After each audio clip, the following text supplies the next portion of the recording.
Podcast episode number 34, and today we have multiple things to discuss. We have the final chapter of Railgun. Yes, it has now come to an end after 19 years. The biggest spin-off of Index is finally finished. We do have season 4 coming out, however, but it feels like an end of an era. But at the same time, we have some new beginnings with the item anime trailer, so we are here to discuss both of those on the podcast with regulars Malcolm and Othinus. Thank you for joining us, and just want to say, like, Othinus has just read the final chapter. I don't think either of you have read much of the first year arc. I don't think either of you have finished it, but I just want to hear Othinus's thoughts as he's just finished the final chapter of Railgun. Othinus, what do you think about how Railgun ended?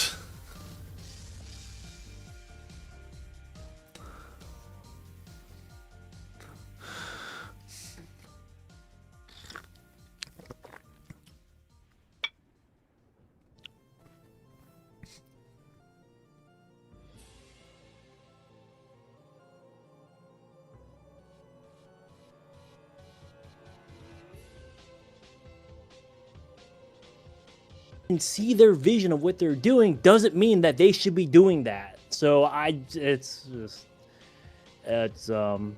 lackluster. Is that the right word? Lackluster? Boring? Yeah. I would be a bit more cruel, but yeah. Waste of time. What's a word that predictable? That's what it is. It's predictable. And I guess because it was so predictable, it was just kind of, man, it was just kind of boring as fuck, dude. Just thanks, bro. Thanks for wasting 2 minutes of my life after skimming through the whole entire chapter and reading it. Yes, sorry about it, guys. I did mute my audio output, so I think they didn't hear the first half of that. But yeah, what Optimus was trying to say was, yeah, it's like a circular, and he gets the point of it. But yeah, it's just. It makes sense that they did it that way, but at the same time, it's fucking dumb because I wanted something better, but they already set it up to where they can't do that because of the flashback. Very disheartening. Very, very, very, very disheartening. I don't know. Yeah, at least the art's good. At least the art's good. Yeah, well, if you compare the art to Chapter 1, it's a massive improvement, obviously, but yeah, no, I get the point of them doing a circular ending in principle, and obviously like you said, connecting the past to the present, because they did pretty much. So yeah, I know you guys haven't read all the first year arc, but a lot of time actually passes in the first year arc. Obviously it's the longest Railgun arc, but they do actually start the new academic year, so Kuroko does join the school towards the latter half of the arc, where it does go, because I think the Japanese school system, they start school in spring or something like that, so it's a bit different to the West, or at least in the UK. So it literally goes, I think it literally does go into summer before the start of Index and Railgun. So it made sense to obviously connect to the present day or how Railgun starts, don't get me wrong, but yeah, I would have liked to have seen a bit more from it, but I did make a review of it, which we'll talk about later. Question, because I haven't read the whole arc. Did Makoto's roommate leave Academy City? No, she does. I don't think she leaves Academy City. She leaves Tokiwadai. So yeah, she decides to. Sorry, go on. The part that I saw, it made it seem like one of those situations where they're where it's moving to another country, how you would present that in a lot of other series. And I was confused because it's I don't think you're allowed to just leave Academy City if you're an Esper. Okay. All the stuff in your blood. Yeah. Okay, so you know the Gekota girl? She's called. She's got a long ass name. It's ridiculous. I can't even say it. But her nickname's Ruri.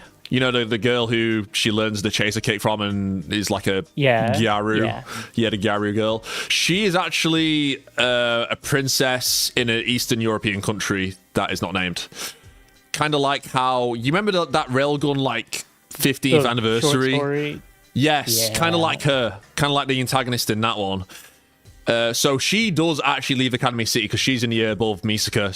She goes back to mother country, I guess, even though she's technically meant to start high school.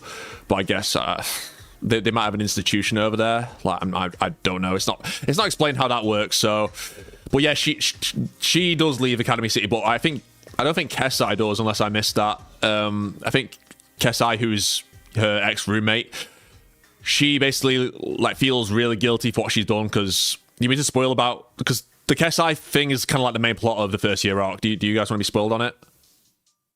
I'm cool. If you want to say it, go ahead. Yeah, go for it. I've read the final chapter. I know how it all ends. I'm kind of checked Okay. out. Does the arc even matter? Yeah, my right, my Does the disappointment arc is even so affect high. anything Like- in the grand scheme of the Toaru like canon? Not really. I would say So no. Yeah. So Kesai, her like she's got like I think they're adopted, yeah. So she's got a non-blood related sister, and that's the main villain of the arc. That's Shadansha. She obviously it's kind of predictable. You kind of like Sha isn't really involved in like the first half of the arc, but she's kind of a bit sketchy because she's always playing that soft toy and that, and she's kind of like lurking in the shadows. But then like about halfway through, then you get to see that, oh yeah, she's scheming, and she has the largest clique as well, so obviously she's not just as innocent as she appears to be. I mean, I think everyone like saw it coming that she wasn't just like a friendly clique leader.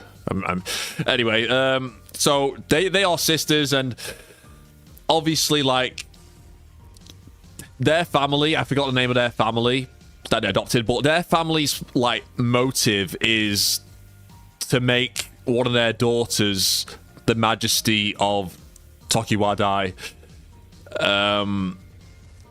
where they're basically like they'll get a Majesty pin. I forgot how to get it, but I think it's like the largest clique leader gets it after a while, or I think I forgot the actual qualification. There's like something else to it, but once they have it, they are basically eligible at some point to become like a board member of the board of directors of Academy City, if I remember correctly, which is kind of insane. So their plot is to get a daughter into Tokiwadai. They tried multiple times, and one daughter that they had was like treated like really badly by the school, and yeah, I think she died. So Sha wants to get revenge for that sister, and then because Kesai is also one of the sisters, she's basically trying to, well, her allegiance is mixed between supporting Sha to destroy Tokiwadai and also her friendship with Misaka, because she starts to develop an actual friendship with Misaka. So she does help Sha. She fights Kuroko. Well, then after Sha's defeated, Kesai feels really guilty, so she basically just leaves Tokiwadai completely and just doesn't tell Misaka. She tells Kuroko and basically says, look after Kuroko for me. Look after Misaka for me, Kuroko. And she said, yeah. And you see that in the final chapter. So yeah, that's basically it. I didn't explain it very well. I can look. So I would say, yeah, I made honestly, notes bro, about it. yeah, I'm with Malcolm, bro. You're fine, bro. Not like it's just. It's part of my like issue with the arc. Like while I was reading it, I read most of like the early arc. It's just nothing felt important, and it felt like everything was leading into nothing of importance. That like I don't know how to put it. It was just like it felt like a filler arc, you know? It felt like the same way how I felt when I was watching Silent Party. Yeah. No, it's just a drag, like, to be honest, through a lot of it, because it is the longest arc. And you're right, not an awful lot does happen in it. But I do want to get your thoughts on the final chapter, Mal, as someone who's not read like all the first year arc, while I do try and look at the actual plot for this, because I did finish it like a few weeks ago, but I did forget a few things. So Yeah, well, while I didn't read the first year arc, I did read the first chapter. And like, whenever you really read, and maybe Othinus didn't really notice it because he skimmed over it in 30 seconds. It makes zero sense whatsoever what's happening in this chapter in terms of like the timeline, because it's literally the first chapter. Like, it's literally the first chapter. It's not just like, oh, things are just so happening to... We're not just copying the events of the first chapter to show how the characters have grown since then, which is what I sort of thought it was going to be when I heard people saying, oh, yeah, it's just like a remake of the first chapter. I thought it was going to be like, okay, we're skipping back to present day, and we're going to be seeing how the characters have changed and how they react to the same events, but as, like, you know, fully grown characters. Because that made sense in my mind. But no, it was literally just in the same exact timeline as the first chapter. But then it, like, confuses, like, canon events, like, things that shouldn't be happening happen, and, like, characters aren't in the right places. Like, I don't know how to explain it. I watched your video, and it was one of the complaints you had, too, whenever you did your review of it. And that it doesn't... A lot of the things that happen don't make sense to be happening in terms of the timeline where it's happening. It's hard for me to put into words, like, on the spot. yeah, no, I mean, like, I got some criticism for that video, because, like, the people who are defending it, saying, oh, well, it's a tribute of the manga, and that it's not meant to be like a crazy ending because it's, you know, it's a spin-off. And also, like, oh yeah, they didn't plan for it to end here, so this is what the best they could have come up with, etc.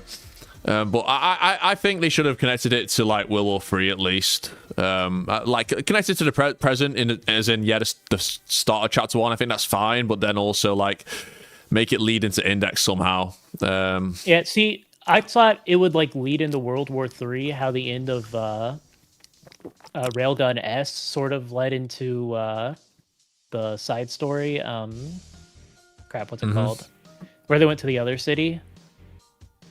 Where they just sort of like, oh, we're going to continue our adventures. And then they mention offhandedly, like, the side story, Railgun. I think it was SS1 when they go to whatever that city in America. Liberal Arts City. Liberal Arts City. Like, they mentioned that at the end of S. And so that's how I sort of thought they were going to, like, sort of round it off. It'd be like something mentioned offhandedly in one of the final panels about, by the way, did you hear what's happening in Russia, blah, blah, blah, or something like that. Just to sort of, you know, set up the readers to be like, oh, I am a Railgun only fan, but it sounds like things happen after this. I should go and read that story to follow my favorite characters now that they aren't around anymore. And then proceeds to just not do that. Yeah. I just find it really ironic or funny, because do you guys remember when I made, like, the video on, like, why you should watch Index, like, first instead of Railgun? And I get people saying, like, or like when I'm like comparing, like, Index to Railgun, they're like, oh, you shouldn't compare Index to Railgun because Railgun's a spin-off. And I'm like, okay. I mean, at the same time, you've got the anime in there. They're both 3 seasons currently, and obviously, like, people who don't know any different will automatically compare them. I mean, they're the same universe, and yes, one's the main story, but one isn't treated as such in the anime, you could argue. But then I then treat, okay, let's treat Railgun as a spin-off then. Let's not compare it to Index. So what is the function of a spin-off? It's to support the main story, surely. It's meant to be complementary. It's meant to enhance the main story. It's meant to, you know, build into it, is it not? Exactly. And that's why, that's why we get all the references to Index and Railgun, and even in the first year arc that applies. It's still trying to feed into the main story in some capacity, and also answering, you know, questions we've had in the main story, like Kuroko brings up, oh, I kicked Misaka's ex-roommate out, so you're like, oh, well, she mentions that in Index, she doesn't mention that in Railgun, so okay, let's make an arc devoted to that, even though that was unnecessary, but you get the point. But at the same time, you get the ending, and it doesn't feed into the main story. It then acts as a cycle almost, because it's like, oh, it remakes chapter 1 in a really strange way. So it basically says, oh, okay, you don't have to go into Index now. You don't have to find out what happens to Misaka. You can just restart Railgun. And I get, like, not every Railgun reader is going to want to start a light novel or the Index manga, but if it's a spin-off, then treat it like a spin-off. Then, like, I don't get the argument. You can either compare the two as stories or not, or we can then treat Railgun is ultimately subservient to Index, which I am not against, but I do think we should be able to compare them at the same time, just as inherently as stories. Yeah, exactly. And to add to your point, like, the first arc of Railgun was the level upper arc, and what did the level upper arc ultimately do? It sort of helped explain concepts that we find in Index, like the sort of like how the aim sort of became like a being, and it's like, oh, this is just like Hazakiri. Yep. This is expanding upon the lore and fleshing out concepts that maybe weren't fully fleshed out in the novels due to time restraints, or, you know, probably the most successful version of that being the Sisters arc, where we get to see what sort of ultimately led to the sister arc happening. Like, it wasn't just a story set in the universe, it was a story that contributed to expanding the universe. But this chapter, and to a degree the final arc, just didn't really feel like it did that. Yeah, true. I mean, we have Mental Out at the moment, and Mental Out is answering the age-old question. Oh, Academy City has existed like since the end of World War II, and we've had decades where we don't know what happened. We have the beginning child, we know about that, we know about the Magic Science Treaty, etc. We know quite like a few details about the lore. We know Academy City did secretly conduct Esper magician hybrid experiments at some point.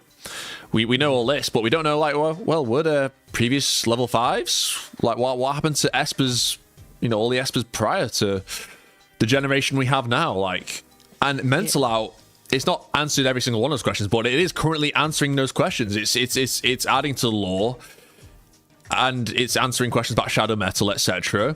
It definitely justifies its own existence, and like you said, like, I read all the first year arc, and I can safely say it just adds like little lore details that we don't really need to know or aren't really that important. Like, oh, Misaka's family, no, not Misaka's family, Kuroko's family designed a Tokiwada uniform. Wow, okay.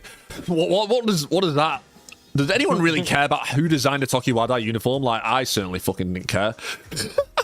Or, oh, Misaka knows how to kick a vending machine because she learned it from a senpai. Like, oh my god, like, can we have like some actual like details to the plot answered? Yeah, I mean, you could argue, like, I don't know, but hey, it's answering questions that didn't need answering. Like, we don't need an explanation for where the school uniform came from. We just know by default, like, it's a prestigious school, so they have a prestigious looking school uniform because they're in Japan.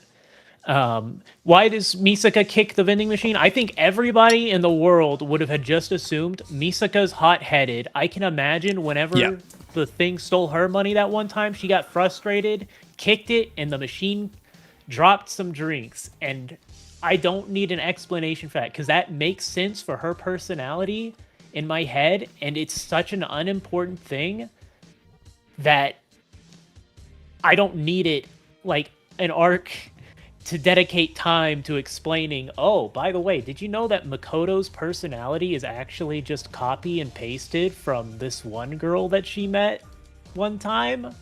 or back in school, and it's frustrating. It's just one of those really frustrating things that we dedicated this much time to it. Yeah.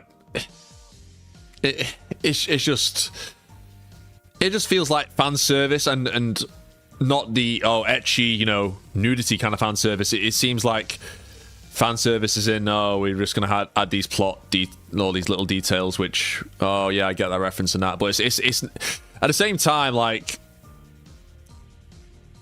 it's not good fan service in the way that is. It's giving us what we really want, at least. Well, maybe some people really cared about that stuff. I don't know, but certainly it's low-hanging fruit not fan me. service, right? Like, it doesn't really require you to think about it or to know stuff beyond, like you said. Kuroko mentioned one time that Isaka had an old roommate.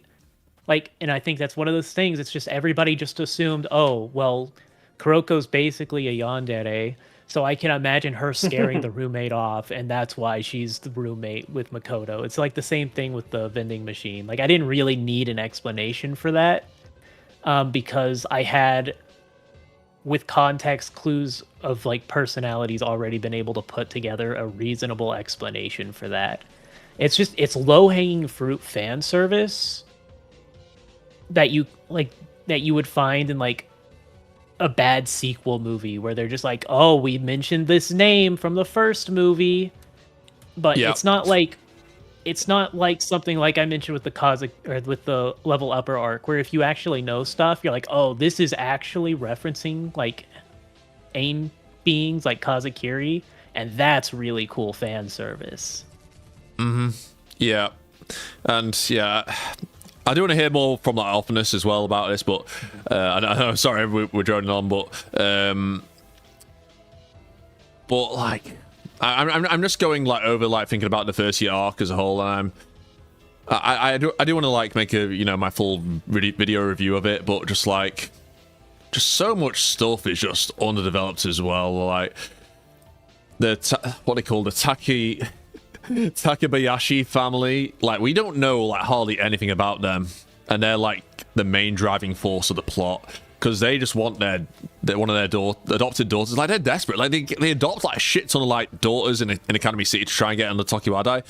Like, why do they care so much about getting on the board of directors? And like, surely if they're that rich and powerful, like, surely they could like bribe Alistair or something, or prove to them that they should have a spot on the board of directors. Why are they this desperate? And it's not explained, and they're not developed whatsoever. Like, I swear, like, unless I missed it somehow, it's just mad. And that is literally like the main driving force of the plot, because that's what leads to Shadansha's motivation and Kesai's motivation, and that is the entire point of the first year arc. I mean, it's not, you don't really find out about that stuff until like halfway through or beyond.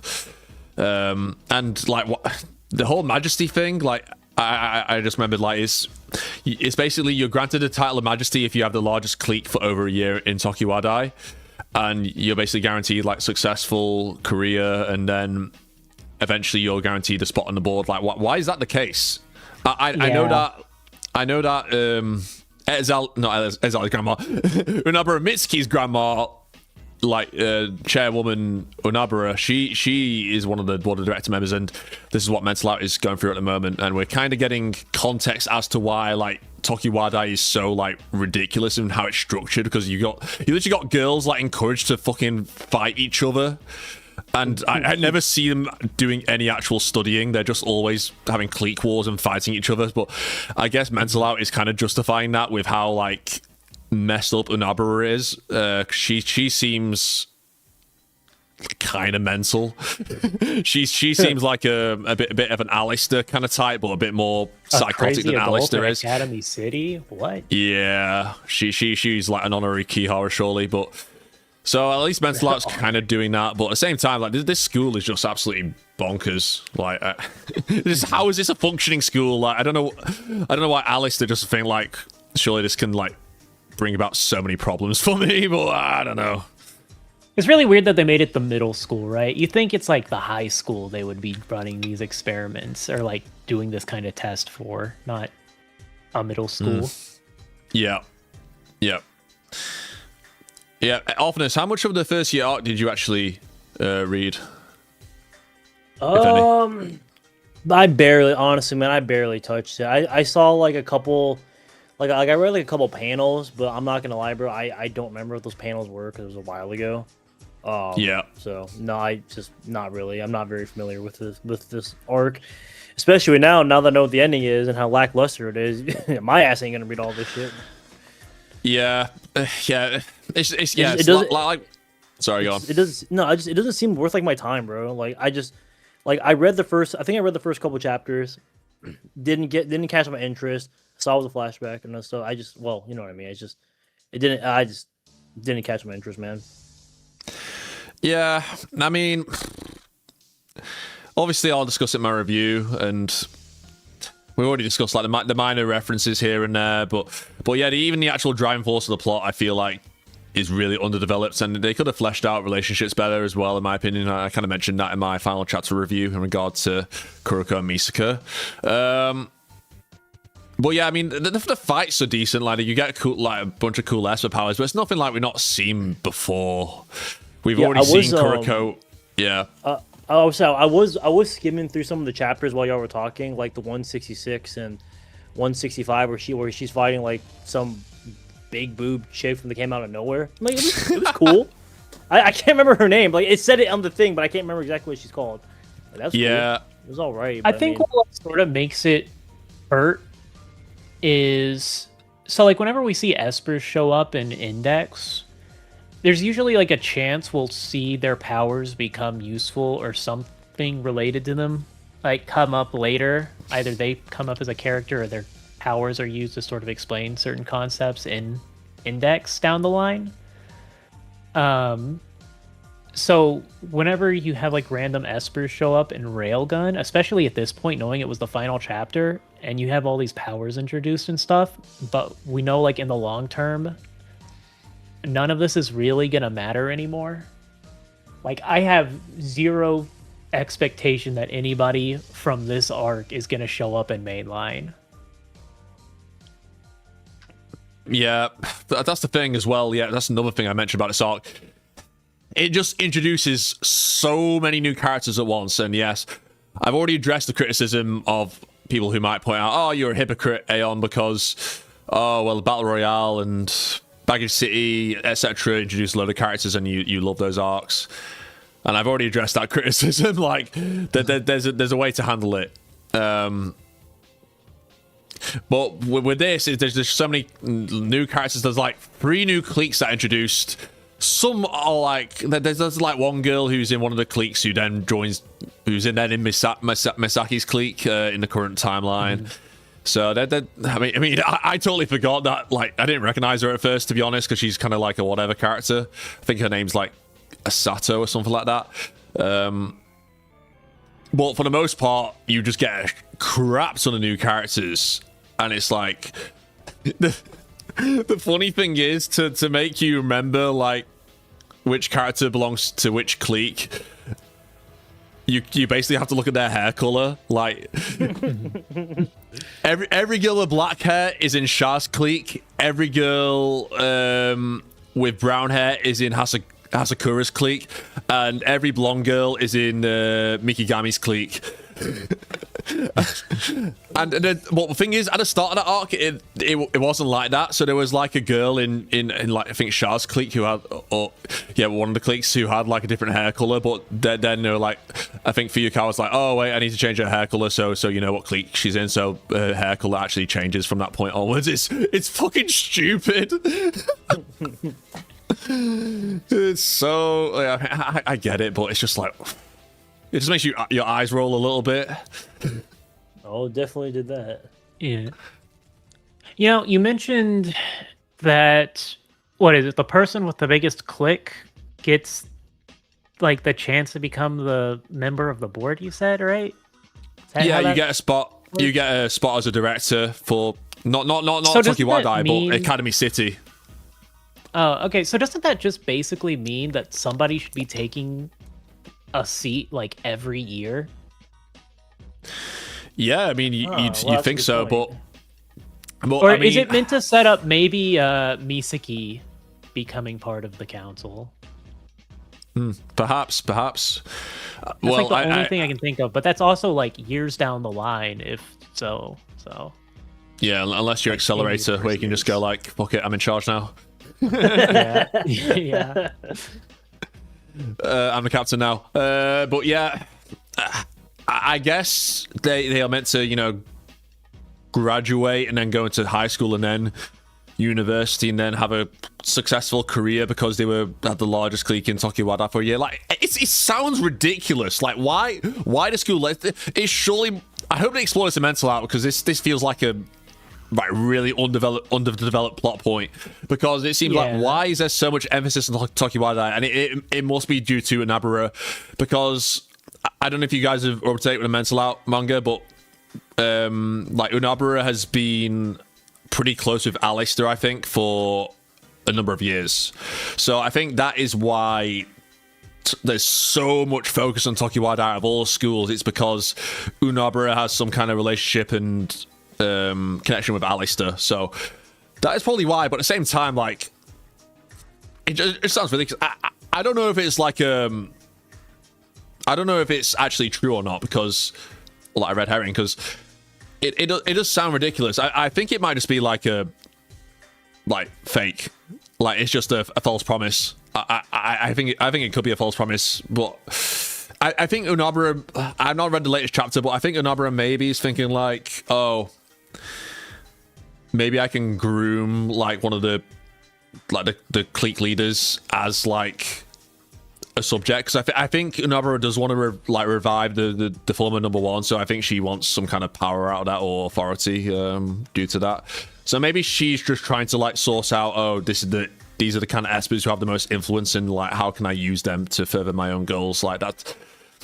But this is me like going down a rabbit hole after a rabbit hole to try and justify this plot point, which sounds ridiculous. Yeah, there's too many rings to like jump through to make this make sense. Yeah. I can't wait to talk about this in the video. Like, I do enjoy rant videos, but it is, at the same time, it is sad that we have ended up with an arc like this, and it's ended on this arc. Like, I just think it's a bit tragic. But hey. Yeah, it was tragic, alright. Yeah, I mean, if we did get another arc after this, like, what would you guys like to happen? I know we always drone on about World War 3 Railgun, but how would you guys like personally end Railgun if you had free reign? Here's what I would do, man. So I would be very, very interested in like the perspective of Misaka in the World War III arc, but from her point of view, like how we have her point of view in Academy City. I want that from the World War III arc, because I think that'd be pretty cool to see her point of view, everything she does and how she gets there, and like all what she has to do, blah blah blah blah blah. That'd be pretty cool. That's what I would do if I had free reign. I feel like the only issue I would have with that is it would be just Misaka. Like, there's not really a role for any of the other characters to play. Like, maybe Uiharu could do something with her hacker abilities, but God Uiharu. No, but honestly, I'm cool with it just being about Misaka though. Like, I feel like as a final arc, it needs something that sort of includes everybody and sort of like converges everybody's sort of, you know, their character arcs into like their final forms, you know? See, that's a good point, but I'm on the opposite end, because I think they've kind of, I don't know. I would want person with something just focused just on her, just focus all the attention on her. We don't need like the side characters like Uiharu and all them could have like little like supporting roles, like very, very, very, very minor, but like a story just, you know, fully on her in the World War III arc. If I had free reign, that's what I would do. I think we should do another flashback arc, but this time with Satin and Uiharu and how they met, and we'll get the lore behind why Satin flips Uiharu's skirt. Malcolm, let me interrupt you there, because they do actually show that in the first year arc. We do like an actual explanation for that? Yes, well, no, kinda. So Oh, God. For the most part, we don't get any. We don't like for like 95% of the first year arc. We don't get any Saturn or Uiharu. I mean, even for like the first half, we only get like Misaka and Shokuho. Kuroko, like we get like one like cameo chapter with Kuroko, and then obviously like over halfway through the arc, then we get her joining the school as her first year. But yeah, we get like one cameo chapter, if you can call it that, with Saturn and Uehara, and it's basically like how they met. And I did make a YouTube short about this because it didn't really warrant a full video, but it's kind of like generic. Like Saturn sees Uehara like training, even though she's obviously not physically able, and she's like, oh, this girl's trying to join Judgment. And I think some like people were like kind of looking down at Uehara because it's like, oh, how the hell can this girl join Judgment when she's clearly not physically gifted? But then they're like, oh no, like Saturn kind of invites her to her friend group, and she kind of like starts to admire Saturn, and then Uehara starts to admire Saturn as well, and then she flips the skirt for the hell of it. It's not really explained why she decides to flip her skirt. She does the first skirt flip, and it's like, wow, yeah, we're friends now. And yeah, that's how they met. It's I made a YouTube short about it, but it's kind of if you're curious, you can watch that. But it's pretty generic how they met. It's not like a crazy situation or anything. Man, but yeah, what an arc. What an arc! Yeah, what an arc indeed. It was something. It's what all Toaru fans are waiting for. Clearly, like season 4. it's just weird to have like the final arc be a flashback arc, and then the final chapter readapt chapter 1, and we just don't close out answering like any actual questions that the series may have left open, or like seeing the characters interact one last time. Yeah. Like we're never gonna see Saturn again. So sorry, Saturn fans, you're never gonna see her and Makoto interact again. No, it's always like Saturn is a difficult character to write with just how the scale of Toaru is. Even like, you know, when we get a dark side arc where it's more grounded, it's hard to have Saturn in that as well. I think she's one of the hardest characters in Toaru to write, because she just you've had a character arc. We've already had a character arc in Level Up and a little bit during the Jailbreaker arc. She had a few character moments here and there and that, but it's like, what do you do with her? She suffers from being a character that's only there because she's popular. It's in the same way how Makoto sort of is now in the books, where she's here still because she's a really popular character, but she's been very clearly just outclassed by the scale of threat that we're at now. Yeah, I mean, you can have her show up as like a cameo, or like if you have a slice of life scene, you can put her in there, I guess. Well, I just don't know where her character would go if she was to like be part of like a main plot in a side story or a spin-off. Like, I don't know. Maybe we'll get more Railgun SSs. Like, that's really the only way I'll imagine we'll see. I mean, it's possible. Definitely possible. I just don't know if I really want one after the last Railgun SS. Yeah, I mean, I would like to see the whole flower situation with Uehara explained, because that's kind of like an ongoing, unanswered question and theory. I think Mental Art will probably answer that, because we have like a flower form Misaki in that as well. So I just wonder the significance behind the flowers in relation to AIM. Like, how does that connect? What's the meaning behind them? Because we had the whole to the world tree. World tree. Is that the theory? I don't know. That's just the first thing. I think plant, world tree. Or maybe we're taking the tree of Sephiroth a little bit too literally there. I don't know. Ooh, little tree Klonoff. The tree of good and evil. Yeah. Maybe that's what it is. I don't know. Gonna get Adam and Eve taking a bite of. I'm not gonna continue with there. I was gonna go with that. then we can connect him to God's right seat and everything, and then we're full circle. Yeah.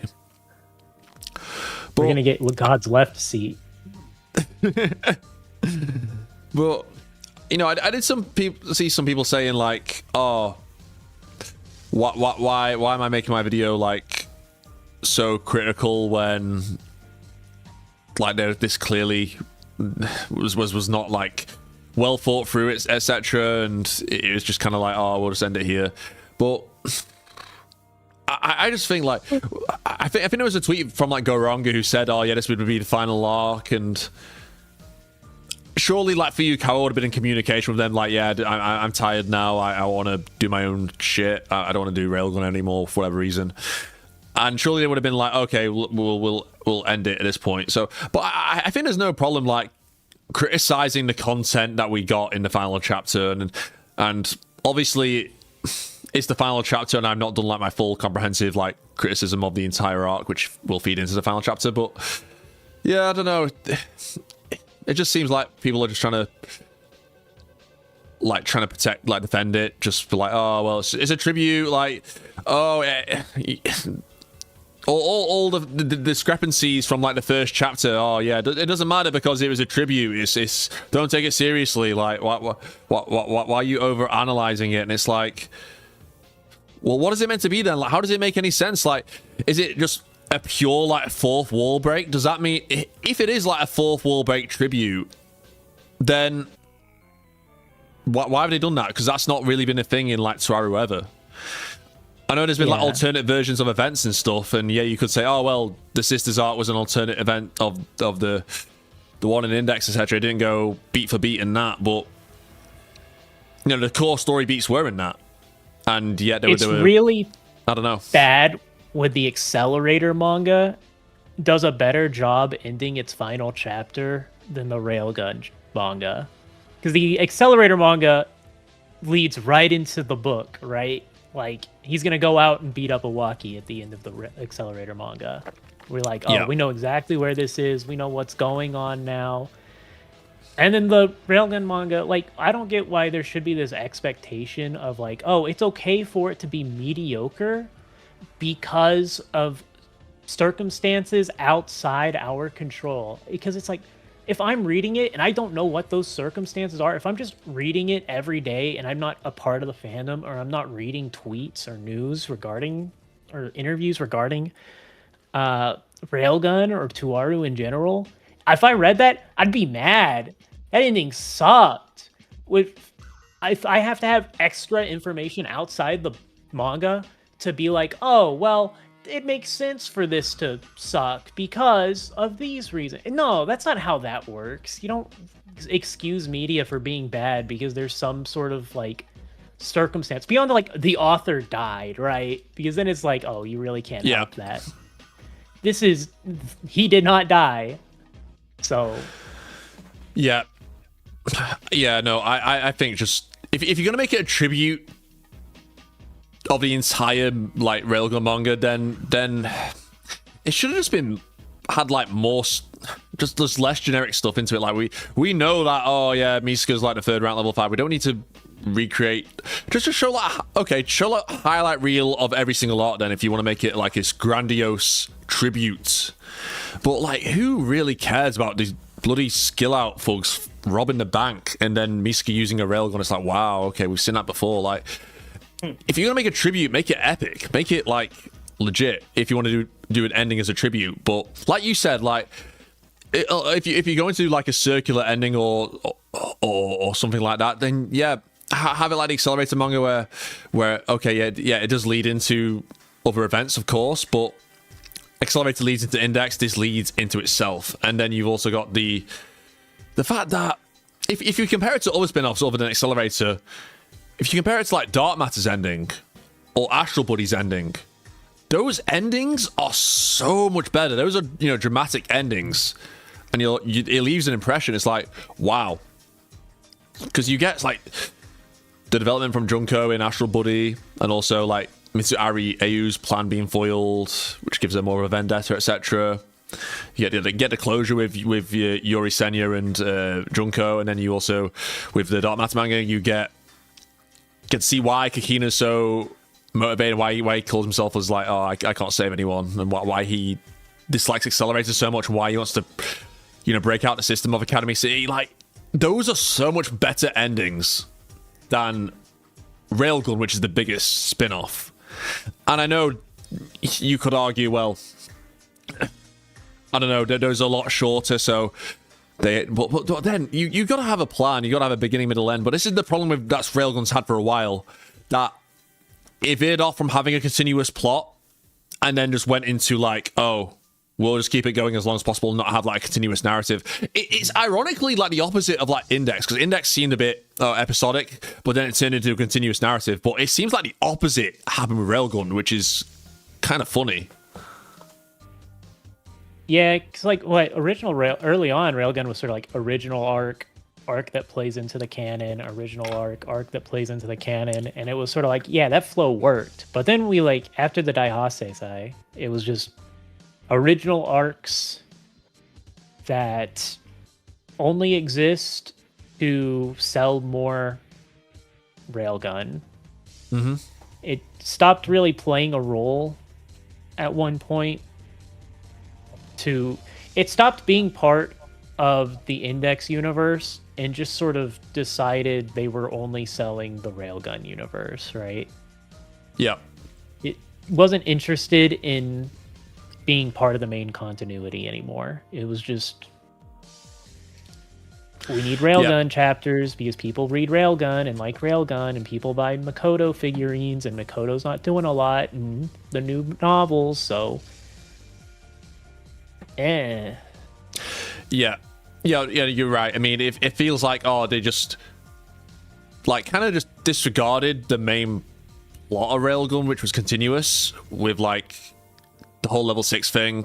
And I think it was a good decision to not just have our level 6 plot after level 6 plot. I think that was a good decision, but yeah, like you said, it just feels like, oh, we'll just I think the audience for Railgun just became, oh, well, the people who are still reading it and still want it to continue and are happy with how it is the people who just want to see Misaka doing stuff and Misaka having fights and that.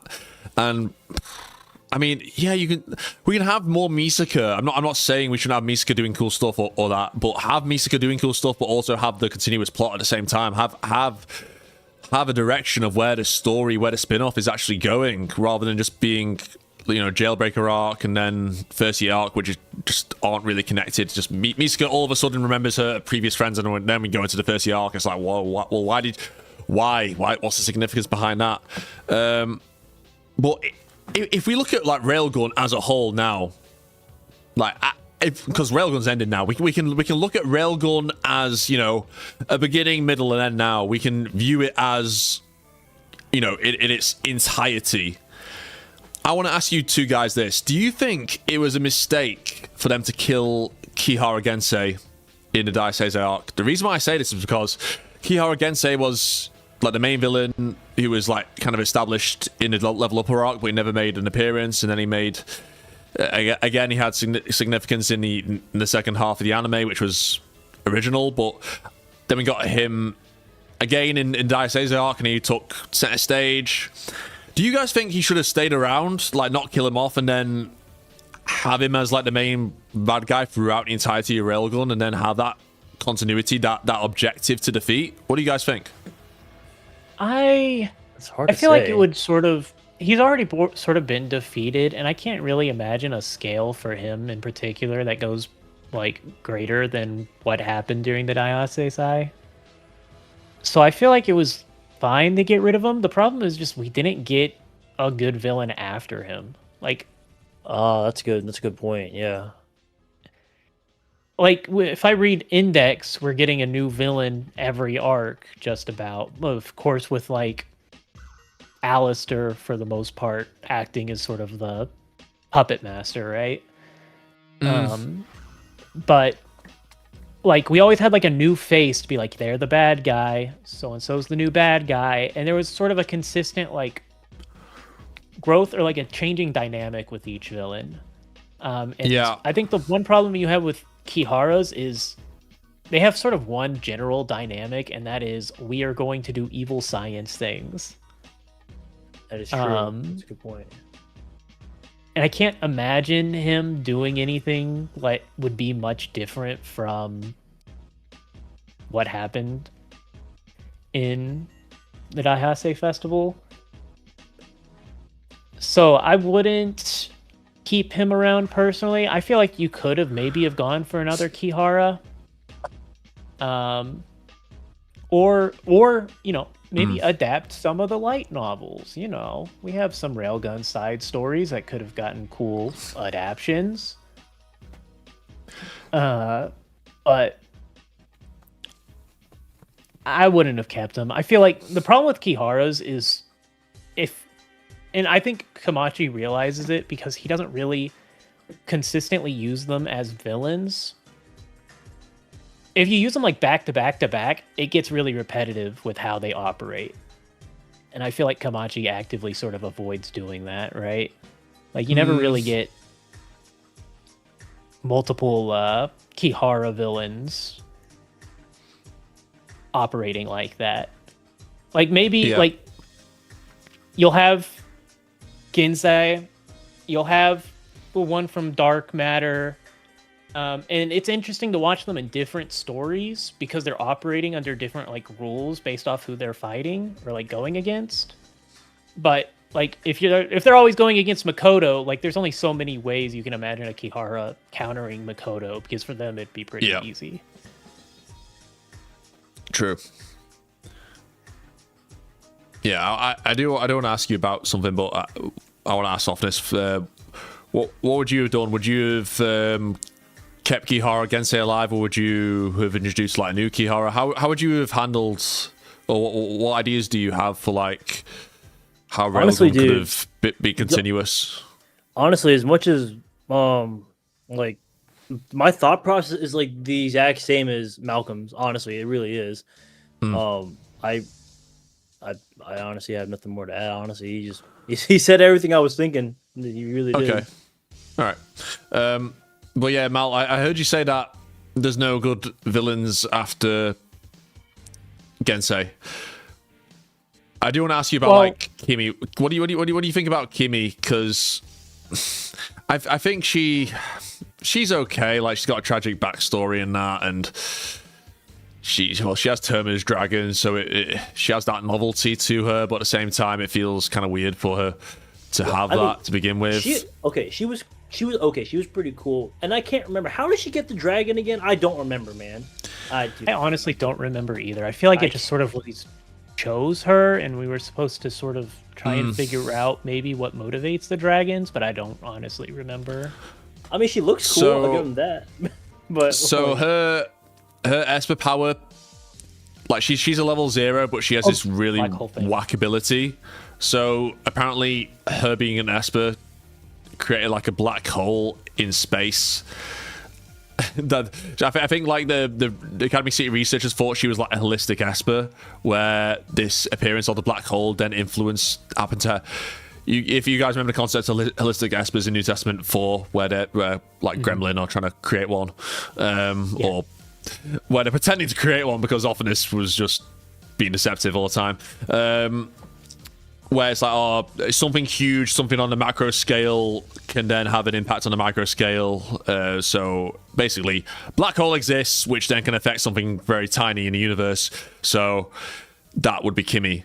But I believe it was explained that her power is creating it, which obviously it makes sense, because otherwise, why would Othinus not try and go after Kimi? But instead, she went after Fraulein in New Testament 5. So yeah, she's got this crazy. Well, obviously she's not in control of her power because she's a level 0. It's just a byproduct. But because she has this like crazy ass power source to her, the dragon, like Angel Dragon after Daise's Eye, was somehow attracted to her and then latched itself onto her. But it's not really explained like why it did that. It's not really explained why it went rogue or how that actually worked. Because I think she was still in a juvenile hall at that point. I don't know. I think during Daise's arc, because surely she's been there for a while. I think so. I think the problem with that arc is it introduced way too many questions that it just never answered or seemed to never want to answer. Like we never really understood what happened with the dragon. Like I still don't even know. Like, so is the dragon dead, or does it like release itself? Like it's really weird. I think the problem I have is she's an interesting villain to a degree, but she's not like her own self-made villain. Like what makes her interesting is I want to know what's up with Toma's dragon. Yep. Same. Yeah, so like if you removed that, like I wouldn't ever think about her again. It's just Yeah. She's being carried by the mystery, but not by her own character. Yeah. I think she's got a cool design, but her backstory did feel like kind of generic to me in terms of, we've seen it all before, you know, group of girls get experimented on. We kind of got that in Astral Buddy as well. One of those girls die, and it's like, oh, that's her motivation. She wants to get like Academy City tech out of Academy City and then just distribute it. But I feel like we kind of had that with like Owaki in the Remnant arc. But I mean, she was trying to make like she was trying to turn like animals into espers because she believed like, oh yeah, like the human experimentation side of it was wrong, but animals okay, so let's do that. But the kind of same principle of getting the esper tech out of Academy City. Yeah, it just feels like, well, we kind of had something similar to that already, so it's like, who really cares? I don't know. Yeah, I don't know. I guess, like, we get to see how the angel dragon was like corrupting her right arm and stuff. So I guess that's sort of is also supposed to show the importance of like Imagine Breaker. I don't know. It's just I felt like Railgun was the wrong place to tell this story. I think. Yeah, perhaps. Because it's not. It just doesn't include any of the people that would actually be directly affected by the stuff that that arc brought about, the Angel Dragon arc stuff.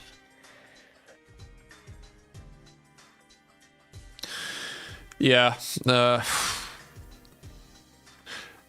Yeah, no, it does feel underdeveloped, that plot point as well, with not knowing about what happened to the Angel Dragon as well. But it just sort of turns into a skeleton and then yeah. Do you guys want to talk about the item trailer now? Oh yeah, I need to. I'm excited. Spencer. I am super excited. Nice. I still can't believe Mugen was short as fuck though. Carried by heels. I mean, there's plenty of girls who are carried by heels. I mean, it makes sense. Asian woman? What? All right, bro. All right. Good point. Yeah, I mean, I've already, done reaction to it, etc. What I want to hear your guys' thoughts on the trailer. I thought the animation style was a unique pick. I ain't gonna lie. I thought it'd be. I guess I thought it would be more like the Index 3 or Railgun animation, because the Accelerator animation was different. Kind of like it's like all the spin-off animations are just different. But it doesn't look bad. But interesting choices is what I'd say. Yeah, I agree with the art style change. I'm actually really glad that they are sort of, with the new spin-offs, changing the art style. I feel like a lot of the time something that holds some of the Index animes back is that I feel like sometimes the art style doesn't really reflect the sort of like some of the themes and stuff. Like whenever the Railgun or Index anime gets like really dark, or like some of the darker stuff, it doesn't feel like the art style really communicates that as well. Whereas I can sort of imagine an ability to be more gritty with this art style in the same way that it was with Accelerator. Because I was expecting more of like a darker vibe. It looks kind of colorful from the trailer, and well, I mean, Frenda and everything like that. I don't know. I think Railgun and Index made her and all the other characters look a little bit better. Maybe it's just my preference in animation style, but it seems kind of lighthearted a little bit. I don't know if that's the right word. The new art style? The new art style, yeah. It doesn't make it look very dark, but with Mugino, I thought it would be dark. You know, like, yeah. I sort of had the opposite thought of it. Like, my thing with Index's art style is that it doesn't really do great, especially like as it evolved. Like by Index 3, it really doesn't look it, but I never felt like that old art style really communicated the dark side very well. At least season 1 did, I think, but after that, it never felt like it really communicated the dark side quite as well. Whereas I felt like Accelerator's art style did a better job at sort of visually communicating dark side elements of the story. And whenever I looked at this art style, I felt like it would have the same thing.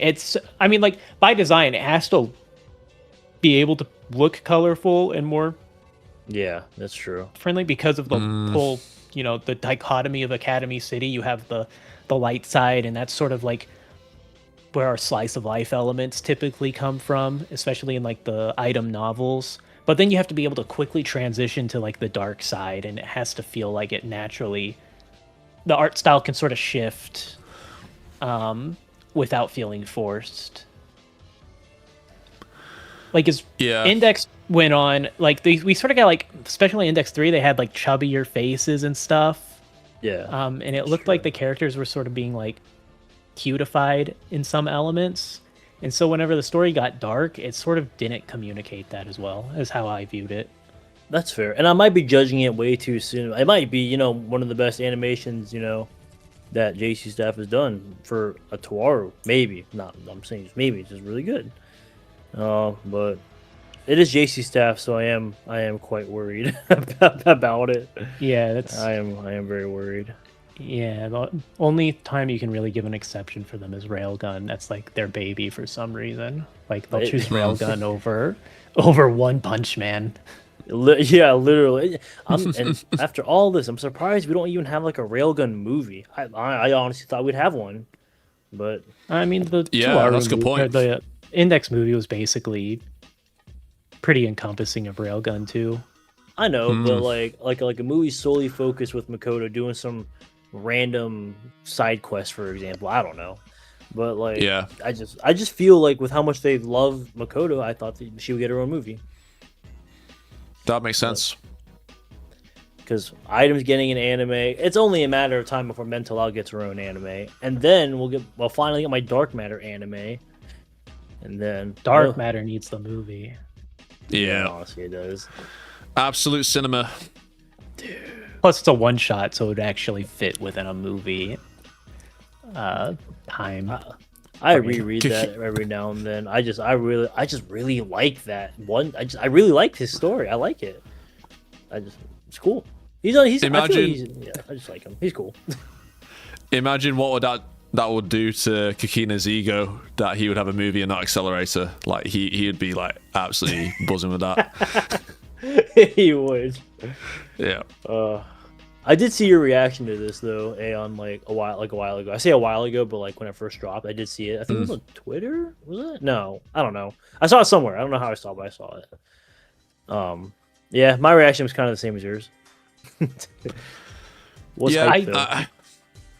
I was positive about it. Like, I think more so than like whenever Index 3 got announced, because we sort of saw actual events that you could like pinpoint in the novels, like being animated, and it wasn't just like random placeholder scenes that you would use in a rushed production, where they haven't actually, you can tell they haven't actually figured out how they're gonna storyboard it or anything yet.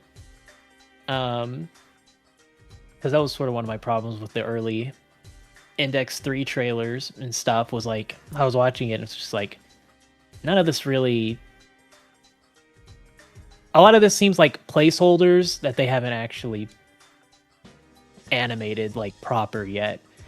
Whereas this one, it looked like they had already started on the anime. I'm just saying now, man, I think this Item anime is actually gonna like pop off and do fairly well, and I think this will get like 2 seasons. I think it'll go pretty good. Yeah, I mean, it stands alone pretty well. Like, you don't really need a lot of like Index or Railgun like know about whatever Yeah. knowledge to really sort of watch it. Whereas I think to fully enjoy Railgun, you should have some knowledge on Index and vice versa. And plus, it takes place before the main events of Index and Railgun, so it's able to sit in its own continuity. Yeah, and 100%. It also explores some things that we haven't had in Index, so that definitely worth seeing. But yeah, I mean, in terms of the art style, I did point this out in my breakdown, but the art is very vibrant in terms of the characters, at least. And I think that's because, I mean, the art style of the light novel itself, it's very cutesy. And I've never been a fan of the art style in the light novel. I think it just doesn't really suit it. But I think it looks better in the anime, to be honest, and I think you can get away with it. I think it's mainly just because the manga art style I like, but I don't know if you guys have checked out the recent chapters of the item manga, but it's interesting because the first few chapters I thought Strelka's art really, really good. But since Strelka has come back from hiatus, or the recent chapters where there's been issues, I've noticed the art isn't as good as the first chapters. It looks more rough, the hair and that looks really rough, and the clothing. I'm thinking, wow, if whatever happened in the background, because it seemed like there was an argument in the background regarding the publishing. Plus, apparently the manga hasn't sold too well, which I'm sure also sort of hurts their initiative. I don't know. I wonder if it's just they don't really have their heart in it now. It's just sort of a job that they're not expecting to keep long, no matter what. So that's a shame. Which would, it'd be a big shame if the anime pops off and the manga ends after the first arc. No, I need to promote it more.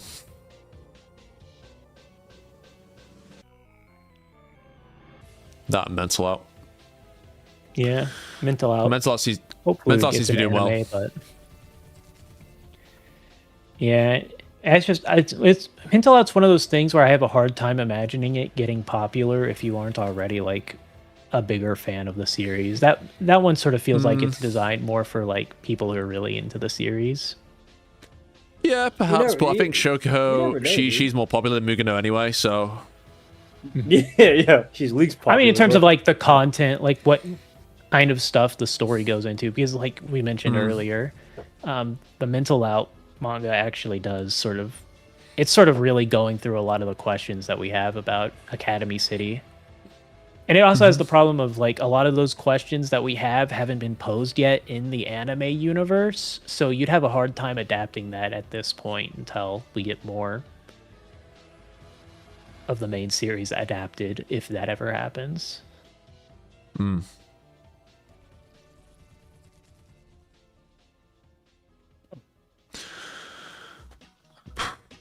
We still don't have a release date, right? It wasn't announced because I thought there was an event that. No, maybe I'm thinking of something that hasn't happened yet. I'm pretty sure they said fall, right? Fall? It comes out in fall. We don't have an exact date, but that's understandable. We won't get that until later on. So we're getting. It was item this year. Railgun comes out next year. Okay, right. No, wait, no. Railgun wasn't confirmed for next year, right? We just got a trailer. That's it. It'll probably be next year, though, realistically. Yeah, I'm thinking about that. Yeah, it'll probably be next year, too.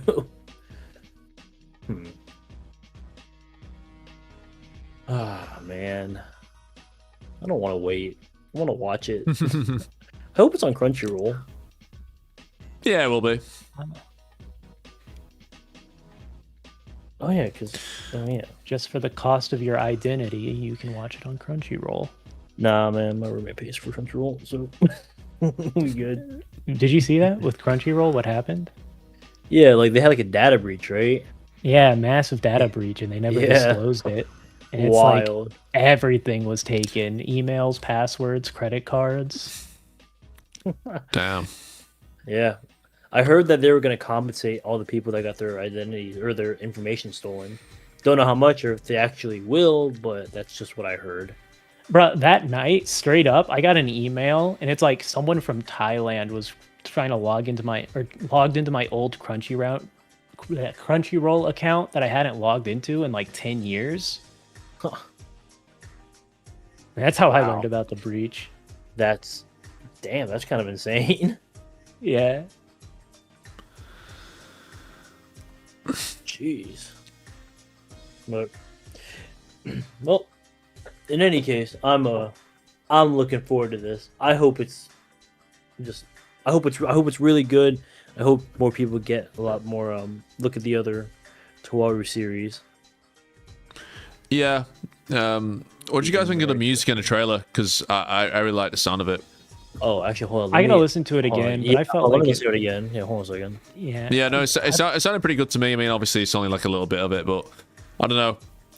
I think it has the right vibe going on. I'm looking forward to seeing like the opening and that. to Yeah, see, Yeah, okay. it sounded was like it was thinking fitting. about- Yeah, it's got Yeah. it's got like that. How do you describe it for the Toaru series? Like with Accelerator, it had like that ambient techno, not techno hard rock for him, but this one's more like Yeah. an ambient kind of like orchestra type sound, but it fits with Mugino's personality. So I think it's pretty good. Yeah, it It's felt cool. like it was fitting for their personalities and the kind of like dark Yeah. side stories that we get from them. I think the big difference between the item dark side series and something like Accelerator is, and what'll make this anime really different is how the item girls are sort of like fully indoctrinated into the dark side in a way that the other characters and other spin-offs aren't. Usually, like whenever we see the other characters get involved in a dark side story arc, it's in response to something happening, pulling them in. Whereas the item girls are fully like, they have the initiative in the dark side. Like they're the ones proactively acting in there. And I felt like the music choice and sort of like, it sounded like something I could imagine sort of fitting that sort of setting.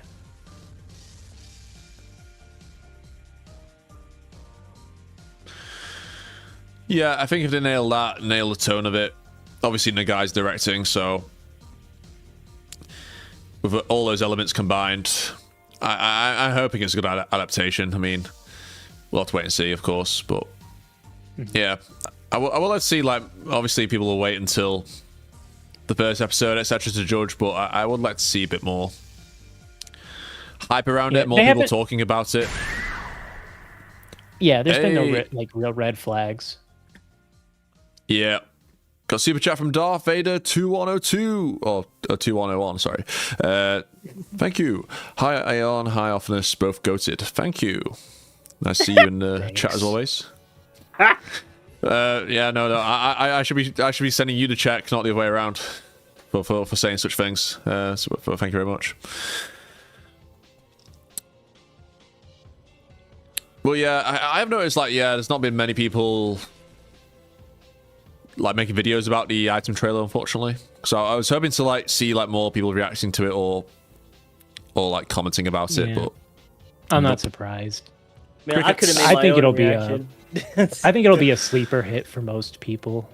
It's true, dude. Yeah. Honestly, man, any anime could like pop off, bro. Like Freerun, for example. No one heard of Freerun until people watched it, and then it just blew up out of nowhere. yeah, So, I mean, that's a that's good just an point, example. actually. Yeah. I don't think it'll happen with item though. Like not to that degree because No, there's yeah, still not to like that fan degree. service elements that just don't get popular or like don't hit like mainstream popularity. Yeah. Which to some degree I think that's actually a good thing because do you really want like a JJK or a Hero Academia type fan base showing up in Oh Toaru? no, oh, they're brain dead. Yeah, so like to that degree, I'm like, yeah, show me the fan service. Well, no, it is a good point. I mean, I do think Item's an interesting series because it is more accessible than Index by quite a large margin, even though it is a light novel. But you do have to pay attention. I think it'll be more engaging in a visual medium because there's sometimes when I'm reading Item, I'm like kind of a little bit boring in places. But when the action does hit off, it is entertaining. Don't get me wrong, but. Just when they're getting from A to Z and finding out the mystery and that, I think, yeah, it's going to be a bit whatever. Mainly in the later volumes, like Chapter 1, I enjoyed pretty much all of it. Like, I'm a huge stan for Volume 1 of Item. Yeah, Volume 1 was really good. Yeah. Yep. But, you know, there's a lot of science involved. Kamachi does like to use a lot of science in the fights and that, and how the Esper powers interact with each other with science. So, yeah, no, you do have to use your brain when watching it. It's not like just a slog where you just like, or a brain slop, whatever you want to call it, which is a good thing. Well, you know, people enjoy Toaru for different things. Some people just enjoy it because of like the girls or whatever, like just like seeing the cute characters or whatnot. Or they're like seeing Accelerator be evil or whatever you watch it for. Not everyone's like huge into the science or huge into the lore or whatever.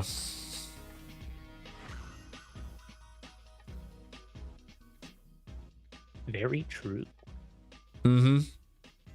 Yeah, that's what, going off a little bit tangent, that's what like I see like people on Twitter like commenting or like Toaru fans at XYZ or whatever, or the people like some Toaru fans gatekeep people from like novels or whatnot, or act a certain way towards like Railgun fans with novels and that, and it's like we like the people who interact on Twitter like such a small fraction.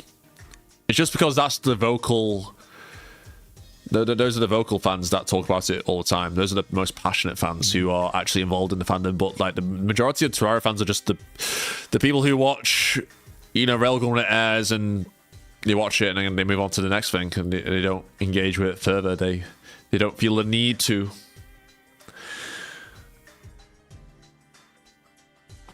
Yeah, I think once you like the greater Toaru, like the way Kamachi handles things, it does sort of like gatekeep itself to a degree.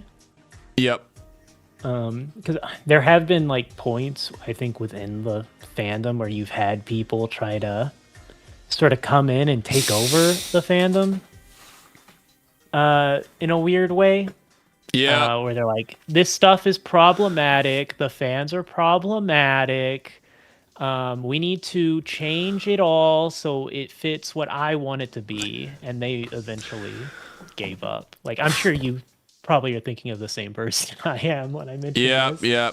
Well, I mean, yeah, persons, plural, but you know, I see similar stuff on my Twitter feed to this day. Like, I see like people who talk like, well, I don't know when they became a fan or what generation they are, but I still see some like users who are like Toaru fans, and then going on other posts and criticizing a certain genre of anime or a certain aspect of anime, which has been around for literal decades, and you can imagine what that is. It begins with L, and Toaru has that in it, and if you don't like it, then fair enough. Like you don't have to like it, but the thing is, like when you treat it as such a serious thing, where you're literally going after people who consume that, and yet you are also consuming it, it just seems really strange to me, and I don't get that. It's a very like egotistical like desire. Like, this thing isn't made for me, and I don't like it, but it should change itself so that I like it, and it is what I want it to be.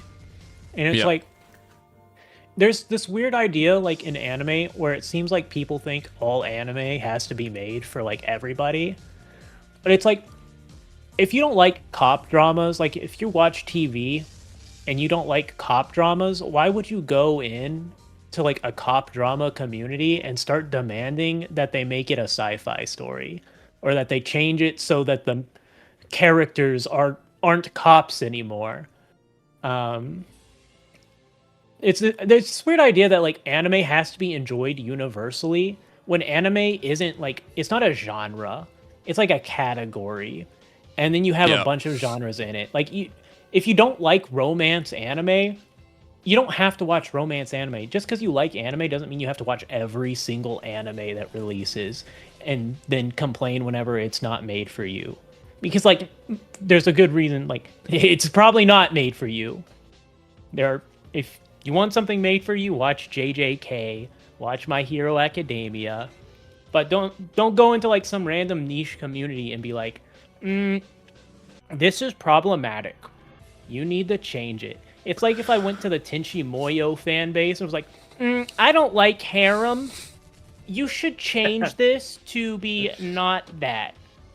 I'm a big fan of the Battle Wiki, so I want to like it, but you should get rid of all the stuff I don't like, which is most of the story. Yeah. No, it's actually crazy. No, it is. Like, I've been an anime fan. Well, I've watched anime since I was a kid, but obviously I didn't know it was anime back then. But you know, I've always watched Naruto, or like played Naruto games as well. But I got super into anime when I was like 16, like 2014, pre-COVID.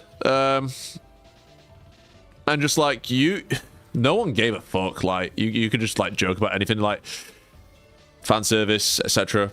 And you literally have like it was so crazy that you literally had like some of the biggest YouTubers react to Boku no Pico, like unironically, and laughing about it. They literally like uploaded Boku no Pico reactions on YouTube, like not like PewDiePie, a bunch of others as well. Nate Talks to You, I'm trying to remember who else, but I don't know if Markiplier did or not. But like you cannot imagine that now. That's ridiculous. I'm not saying like, oh yeah, everyone should react to Boku no Pico, but like just comparing that to now is like insane. Mainstream stuff like that. It's like anime YouTubers who have been around forever suddenly like watering down their content and acting like this like stuff that they used to talk about years ago is all of a sudden like, oh, this is so weird, guys. It's like, brother, you watched way worse than this and gave it a positive review 5 years ago, or like 5 years before My Hero Academia came out. Like, what are you talking about? Like, they'll pretend like they have no idea what this series is, and it's like, brother, I've seen you talk about this series forever ago. Like, I know you know what this is. Like, I've watched you forever, but like they water down their content because they have to get as big of an audience as possible, which I think is a problem with a lot of new animes. They water down the content because they're trying to throw the net as wide as possible. And now that we're getting anime that throw the net as wide as possible, you have all these people who think, oh, all anime should be designed specifically to throw the net as wide as possible. It's like some people can like their own like niche content or their own like series. Like not everything has to be designed for the biggest possible audience. Yeah, true.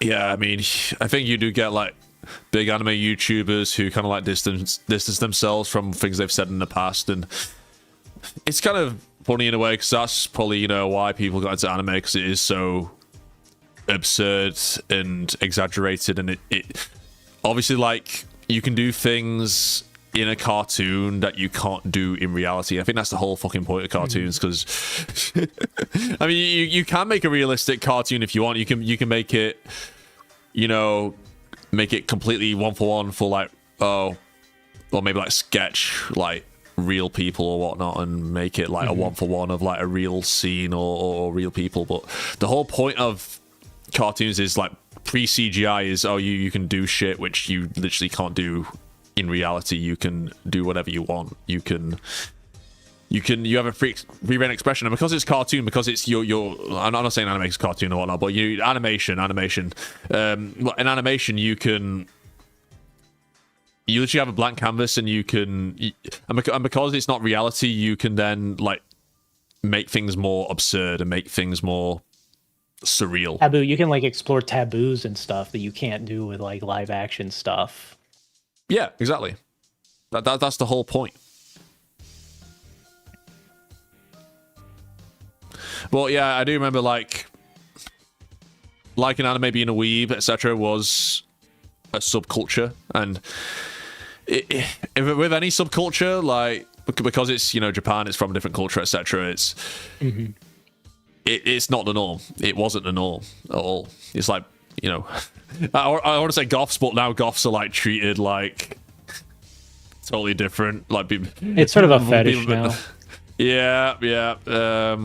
Goths, emos, etc. Punk. I'm trying to think of anything else like furries and that. Like all these different subcultures aren't meant to be normal.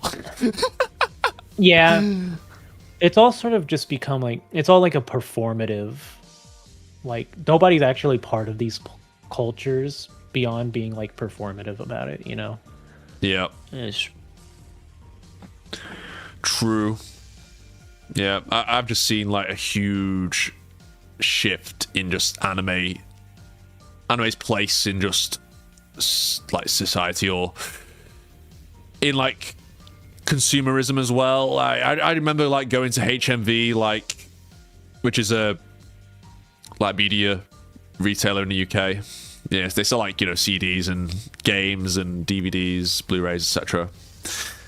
And I remember you get like merchandise as well. You get like branded T-shirts and that. And I remember like when I used to go to HMV when I was like 16, 17, you'd have to go to like the World Cinema aisle. It wasn't even an aisle; it was like a little section like called World Cinema, and then it'd be like a bunch of anime DVD and Blu-rays next to it. It was like tiny. And even if you went to like even if you went to a big store, it'd be the same there. But now, oh my god, you literally got anime Funko Pops, you got anime T-shirts right in the front, you got anime merchandise everywhere. Front of the shop, and you got a huge section for like Blu-rays. It's like night and day, and that's just proof in the pudding. That's how popular anime has become now. A lot of it, I think a lot of it comes down to egotism. I think a lot of people, they want to enjoy these things, but because they have this sort of ego about it, they want to like make it known that they enjoy these things, but they don't want to be looked down upon for liking those things, so they have to change the thing rather than just sort of enjoying it to themselves. They have to be like, hey, I like this thing, so everybody else needs to also like this thing in order to boost my ego to like affirm to me that it's a good thing that I like this. But in order for me to do that without looking bad, I need to remove all the problematic stuff from it. Oh yeah, it's 100% an issue of perception, because they feel like, oh, if I have to say, oh well, I don't like this stuff, I need to shout it to the world, or I don't like the fan service elements of some series or that. I totally think it's a matter of perception, because the thing is, like, for old anime fans, we've always had that negative perception. For me, it was when I was in school for liking Yu-Gi-Oh, etc. We know what it's like for people to have a negative perception of us because of what things we like, the hobbies, etc. While probably a lot of new anime fans haven't felt that, or so they feel like they need to justify why they like it, and in turn diminish elements of it which aren't in the norm, or that make them feel uncomfortable, or to appear more morally righteous than other people, which is that from their own insecurity. But hey, it's okay. Like, you could go back in the day and be like, I like Oremo, whatever. My little sister can't be this cute. That anime, right? Like, back in the day, you could, like, watch it. I could watch that and be like, oh, this is weird, but, like, I generally liked this anime.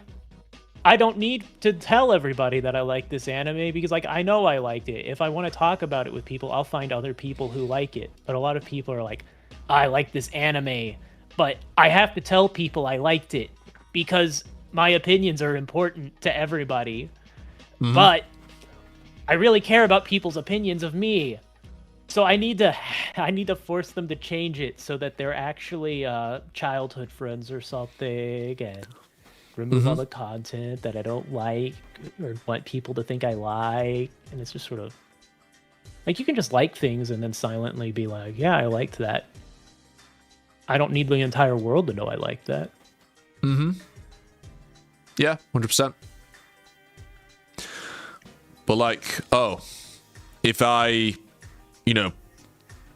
let's say in the past when I put, I want this Railgun manga volume or Railgun Blu-ray for like Christmas, and I put it on my Christmas list, and my dad or my brother buy it, and they're like, they don't give a shit, and you could look at it and say, oh well, some Fleming get a DVD.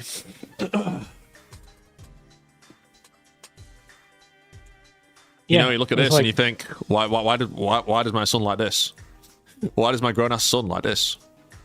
Like, they don't care. I like Railgun. Yeah, they think it's funny. They're like, oh yeah, because I literally said like, because my dad was like, oh yeah, I want this or whatever, and he's like, oh yeah, you like whatever. And that was it. There's just no one cares. No one literally gives a fuck who has any common sense. It's like, I'm not going to make my parents sit there and watch Railgun with me so that they can see Kuroko molest Makoto in the bathroom. Yeah, of course, but... I mean, hang on a minute. Alphanus did that with his grandma. Oh, yeah, he did do that. Whoa, yeah. Hold on a second. He really gave me, like, forgotten. the worst volume to, like... Yeah. Man, even his grandma didn't give a fuck. So maybe you should, Malcolm. Maybe you should show your parents Kuroko fan service. Hell, fucking no. Hell, no. Oh, yeah. Erase that from your memory. But yeah, like, I don't need them to affirm my joy for Railgun, right? Like, I don't need my family to come in and be like, ah, man, I love Index so much. I need everybody to be into Index, which includes my family, and then go and praise Index in front of them. Like, I know they don't care about anime. And I'm not going to, like, I know this is sort of weird. I don't care if they think it's weird because I'm not planning on showing them. I don't plan on making them watch it. Like, there's some really good stuff in Railgun. I don't need, like, everybody to be there and, like, shake my hand and be like, you're right, son. That was a great anime. And it's like, I don't need them to agree that with what I like. I am very, like, I know what I like, and I don't need other people to like what I like for me to enjoy it, right? Absolutely. Absolutely. Like, yeah. I mean, yeah, if they don't care, then fair enough. But if they're like, oh, that's weird, then yeah, who cares? I mean, like you shouldn't be like feel pressure to act or disown certain things just because like you feel stigma or people say things like, in the past, I felt pressure to hide that I played Yu-Gi-Oh! In school and that. So, well, people played it, in your version of elementary school. But, middle school, high school age, no one plays Yu-Gi-Oh! That's for kids. Yeah. So I used to hide my cards if I ever had someone from school like over. I used to hide them away. But people found out. Oh my god, me too. Me too, bro. But I was still doing it. Yeah, me too, bro. And I was had an event for Yu-Gi-Oh! Players. Had an event there. Yeah, and I was still going to the regionals and shit too, bro. I still won. But then in college, I still played, bro. I'd be playing in the main lobbies, bro. I didn't give a fuck, dude. I was like, all right, well, I'm at that point where I don't care what anybody else thinks, so I'm just gonna play and enjoy it. Yeah, exactly. And yeah, no, it seems silly, but yeah, no, I got shit for playing Yu-Gi-Oh! I got shit for playing Halo. And yeah, honestly, it didn't really affect me at the time because it's like. Really, they make fun of you for playing Halo? Yeah, no, legit. I mean, when I first got into high school, well, we start high school at when you're 11 years old. We don't have a middle school, but yeah, when I was like 11, 12, I was like, yeah, Halo was more for like my brother's generation, at least at my school. I have an older brother. But by that time, you had a few people who were playing Halo, but most part, everyone in my school just gravitated towards playing Call of Duty and FIFA, which is, you know, soccer, football. But I was the one kid who just kept at Halo, and people used to call me the Halo kid because I didn't really.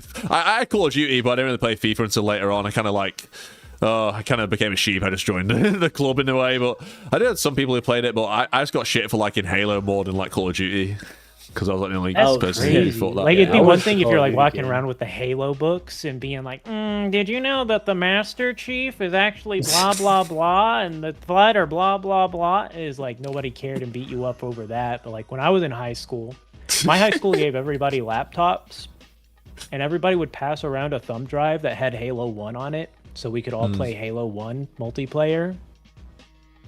Like, that was just the cool thing to do back when I was in high school. Yeah, I wish I was at your school. You getting swirlies over playing Halo. Yeah, no, it's crazy. But yeah. Yeah, no, definitely. Like, I really had to nerf my personality a lot. Like, I lost a lot of confidence because people just... I couldn't fit in because I just liked different things to what other people liked. It was... You know, I had friends here and there, but they never stuck around. It was only until like later on where... that wasn't until later on. That was in the last 2 years of high school, which we call college and sixth form. That's when I entered my prime weeb phase. But ironically, that was the time when I actually made like my closest friends who I have now. Ironically. So my weeb phase. That, dude. Nothing wrong with that. Yeah. Well, that just shows you just got to be yourself. But I mean, I took the weave shit too far when I was 16. Like, I was unironically like hugely like awkward and cringe. I mean, I still have to some extent. Don't get me wrong. I'm not like, I'm still cringe, but like going like literally wearing anime shit from head to toe, no, and just being really awkward. No, it wasn't good. But it was a work in progress. I was trying to discover myself after I like became a robot in school because I was like afraid to be quirky or weird at all. So it was kind of like two extremes. Oh, I'm weird as fuck, dude. I've been wearing anime like hoodies and shit since forever. Yeah, I know. I'm Malcolm. Fuck off, man. But unironically, there was a time where, in sixth form, where I got my teacher to like Google high school DxD on like Google Images in front of the class. I didn't. What is wrong with you? What the hell? Man, you're just as bad as this guy making his grandma read in 7. Yeah, I can't remember why I prompted him to do that, but yeah, that was special. Hey, have you watched I had my moments. No I had my moments. That was a moment, all right. But yeah, no, I can talk about that, and I don't care anymore. I'm just living. Sometimes it's funny to just look back at stuff like, oh yeah, I really did something that stupid. God. Yeah, I mean, you're the person you are now, man. So yeah, true. Did I tell you like how I got the Hatsune Miku body pillow? There's a backstory for it. This your Railgun Year 1 arc. Oh my gosh. So yeah, no, I saw it. Well, it's not really a huge story, but I saw it at a convention one time, and obviously I was obsessed with Hatsune Miku during that time, and I was like, oh my god, I really want it, but I didn't have like cash on me, and they wanted cash, so I literally like ran to like where the cash machine was in the convention, but it literally like charged you for withdrawing money, and I don't think I had enough money, but I went into my overdraft to get it. Never mind, you're the bad kind of weeb. No, this was my. I told you guys, like, this was me at my most extreme. Like, the year after, I became more normal. I swear. You could have probably just ordered it online for half the price. No, it was a heat of the moment. Heat of the moment. You gotta live for today. It was limited edition. She signed it herself. Yeah, you gotta live for today. And where is that Docky today? Oh yeah, this is the best part. So Yeah, I think I just threw away the cover, and I donated the body pillow to a charity shop. You donated the body pillow? Yeah, Well, Bro, how if kind somebody of you. donated their jockey to like my business, I would be like, yeah, we're throwing this one out and burning it. We don't know where that's been. but Is that a I gave stain? I gave it to a charity shop, and I think they thought it was like a headrest for old people or something. Because they didn't have the cover on with Hatsune Miku on it. It was just like the actual like plain pillow. So I think they just thought it was like a headrest. I don't know. Oh, what's this hole for? I didn't make a whole. Listen, honestly, like I was not lewd to the body pillow. It was a wholesome body pillow. Like Miku was clothed. Like trust me, guys, she wasn't wearing anything skimpy. It was. Nah, we know there's two sides to these. My love for Miku wasn't like entirely lewd. Maybe a little bit lewd, but You look Christian, Miku. it was wholesome at the same time. I did not do anything to the body pillow. I swear on my life, I did not. It was for cuddling. It was for making me feel less lonely at night.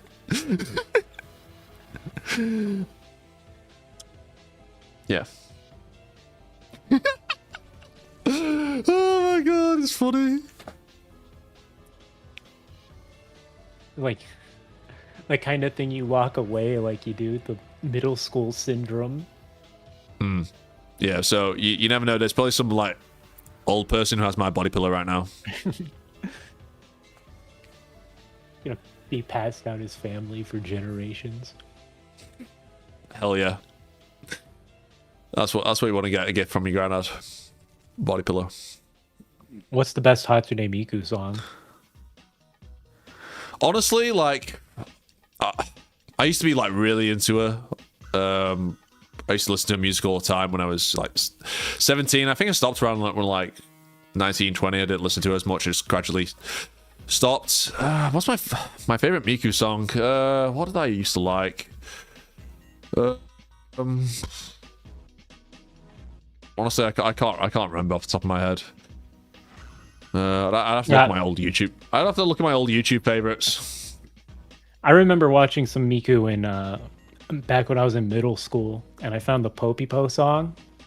Oh yeah. So every single day on my way to middle school, I would connect that to my mom's car radio and jam to it. And just because she thought it was the most annoying thing ever, and I did too, honestly. But because What it about when she goes, annoyed her, I had to keep it. That's the best part. Yeah, exactly. My roommate is like Drinking the off the biggest bottle, Miku fanboy. Like I'm serious, he's got like two. I think he's got like one body pillow, like 90 plushies, a couple of anime figures, a couple posters, and What probably do you even more. do with all those plushies?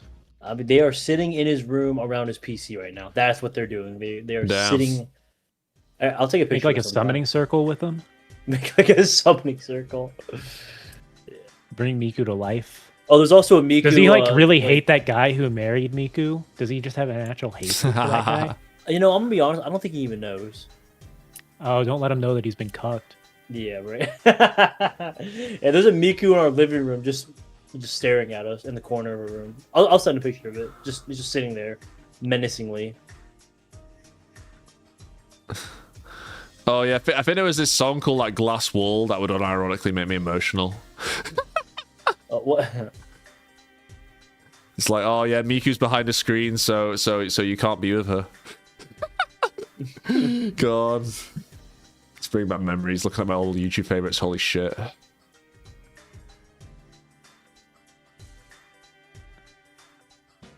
It's like this is a gold mine for like old weeb like content. Oh yeah, at least you have like favorites of that you know that girl from the God Only Knows, the pink-haired girl who's like an idol. I've got. Oh yeah, yeah, love canon. right, now that's a goated anime. Yeah, I literally got like 3 Nakazawa. videos of her, my favorites as well. Bruh, that's like straight up my favorite harem anime. Because like, it was harem with a purpose, you know. Yeah.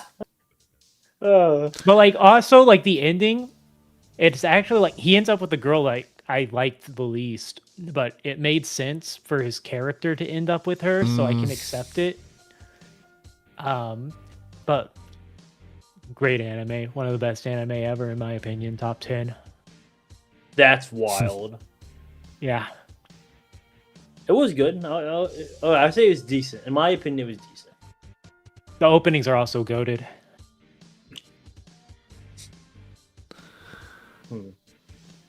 Damn.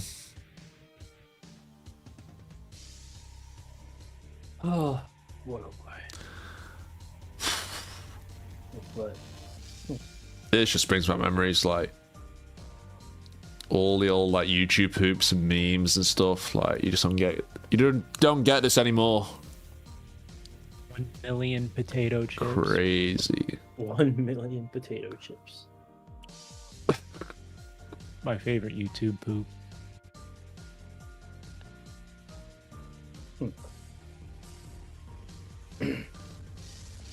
Quintessential quintuplets ending. Yeah. Oof. That was a kick in the nuts for a lot of people. You know what? The worst ending ever is always going to be the prison school ending. If you read the manga to that, like, I have yet to see an ending worse than that. I don't know, man. School Days was pretty rough. Akame got killed was Brother, pretty dumb. Have you read the prison school ending?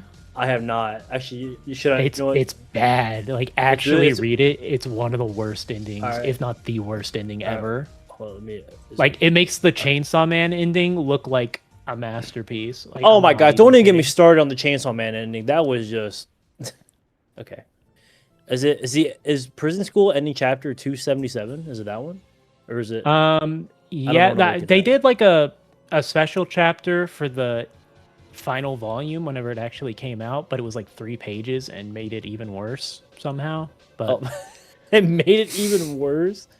yeah, because like people had expectations for them to do like an alternate ending, but it was just, it's actually the worst thing ever. I'm not even joking. Bro, what the like? I don't understand how even like the anime was funny, but like how do you do more? It was than just funny. that? And it's just like the author clearly gave up, and then he just like, they never actually like finish like what the whole point of that arc was. And then I can't even like I honestly can't even put to words how bad it is. Like, it's actually the worst thing ever. Okay, they're at the beach. They're yelling at each other. There is a ass shot, and then someone threw pants at someone's face. Give them back! Give me back my underwear! Well, I said underwear. There's actually another word used. And then he says, "Oh, she's gone. She's gone crazy." And then she's yelling, "Give them back right now! I gave yours back!" He yelled in return. What the hell am I reading? Bro, just throwing like underwear at each other. What the? Yep. Oh, and then now the weird crazy chick says, "Today Kiyoshi should be wearing what feels just right for him." My underwear. Bro, what the fuck are you reading, dude? This is bizarre. And then she's pulling on his pants. So this is the final chapter of Prison School that I'm quickly reading. And it's wild. Is it a better ending in Railgun?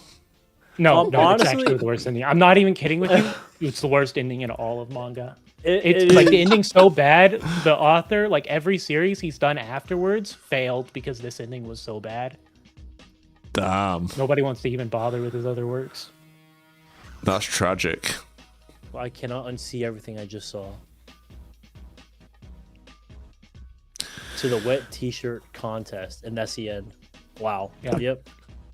The main heroine of that series, she replaces her sister, and then nothing makes sense. It was just, I'll tell you, everything goes you're back to right. square one. Nothing made sense when I'm reading that. The heroes or the main characters of our story don't actually get to complete any of their story arcs. Nope. Straight up, that scene happens, and then they just cut off all the story arcs that were still going on, and then you get that like 3-page spread.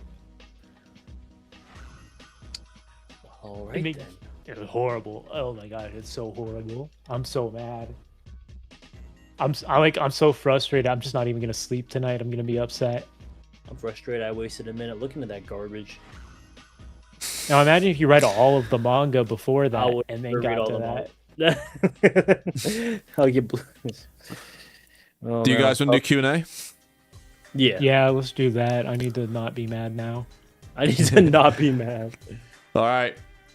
All right, guys, send in your questions. If you have any questions for me, Mal, Othinus, all 3 of us, send them in. But in other news, Anyway, Anime Boston happened this weekend, and Tomo's voice actor, like Japanese voice actor Sushi Abe, was there. I've just seen like some people on Twitter got to meet him, which is like really cool. I would like to have gone, but I actually didn't know he was going. But I do want to go to like a US convention sometime, so probably next year. If hopefully he can come to the UK, or I'll have to fly to US if he only does US cons. It seems like. I wonder. Speaking of U.S.-Japan relations naturally coming up, man, Twitter's been crazy with that. Y'all seen that? No, I haven't. I'm kind of more wondering when are we gonna get a dub for the item anime. That's what I'm thinking of. I wonder if we get all the OG voice Probably going to be a actors. Simu dub. Well, I will be meeting Frenda's dub voice actress next month, so the MCM. So I'll ask her if she actually knows about it.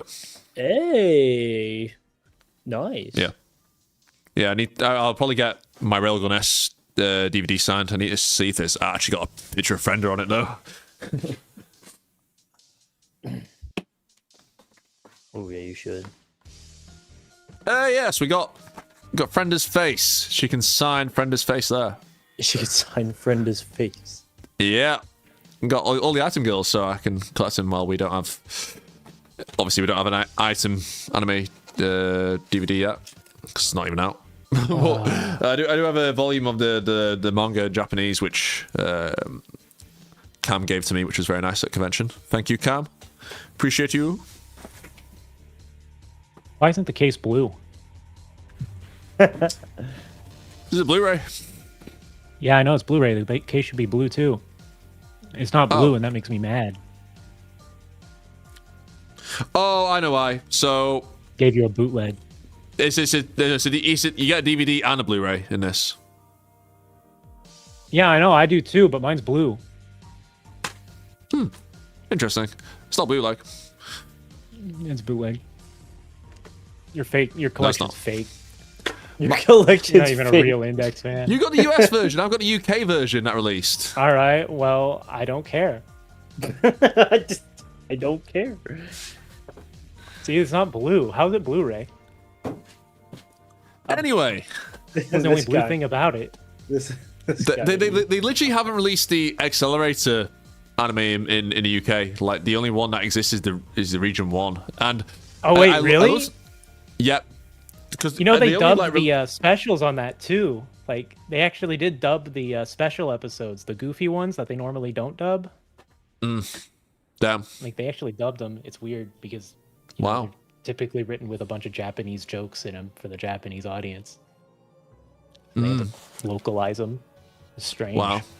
I like to listen to that Blu-rays actually. were blue. But yeah, no, I think they only released like Index 3 and Railgun T recently in the UK, because I remember for quite a while you literally couldn't get it like in Region 2. But I think they released like a region for all, so I've got that finally. But yeah, I think like the accelerated Blu-ray is also like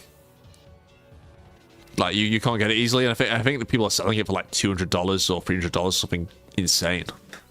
For real? For But accelerated Wait, for anime which Blu-ray, one? yeah. what? Oh, wait, hold up! I gotta eBay Yeah. this. Yeah, look at eBay. Like I looked like today, because I was like thinking, because I'm gonna meet the Sick Fly as well, so I want something from like the accelerated anime that they could sign if I get a chance to get a signature. And I was like thinking, how much is the Blu-ray in America? And I was like thinking, flipping heck, it's like a few $100, like crazy. Well, yeah, I might get like some. Get the I might DVDs for import like some. $20. Really? Yeah. I don't know. It's probably the wrong one I'm thinking of. Or you're seeing. $599. Yeah, that's the one I'm thinking of. Yeah. Wait, is he even on Amazon? Hold up, I gotta investigate. I think it's sold out on Amazon. Like it's not in stock. From what I looked. Anyway, let us answer the questions.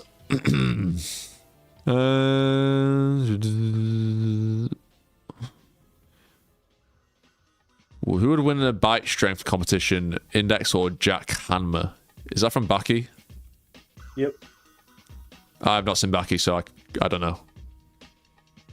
Well, I mean, Index has yet to actually kill Toma with a bite and puncture his skull, so I'll go with the other guy. That's a good point. Darth Vader or Lord Vader? I like to see Aeon for Othinus in a con if I do handshake for you. Yeah, sure thing. If you want to shake my hand, you can, as long as it's clean. As long as it's clean? Are you implying that it won't be clean or something? I Or don't know. like- I don't know. I don't know. I don't know what he's plotting with the handshake. Alvin something. Do you think GT will be the last part of Toaru's story? Probably not. I'd be surprised if it is. Probably RT, Revelation Testament. Probably. Question for Malcolm from Dreamcaster. Does the present really exist if the past and future don't? Does the present really exist? Well, I mean, Aren't the past and the present all, or aren't the past and the future all actually the present, assuming time is a man-made concept and not a defined mechanical aspect of reality? bro, you're overthinking this. If I can think what happened 2 seconds ago, I was in the past and I never thought about the past, therefore proving the past did exist. Did it That's the happen? thing. Can you touch it? Yeah, I can actually record myself Can doing you something in the view past. it? Yes, I just said it. You can record you doing something, and then as the time went by, that it'd be in the recording's past. It happening has in a the timestamp. present. But can you confirm that happened now? Yes, it'd be a video on my phone, for example. I think, therefore I am. But do you think? I know. can't but confirm. don't All right, think I Renee know. Descartes. Therefore, I can't even confirm that you're real. Well, I mean, what I said was a very axiomatical statement, and all you're trying to do is use a straw man fallacy to negate what I'm trying to say. So, I mean,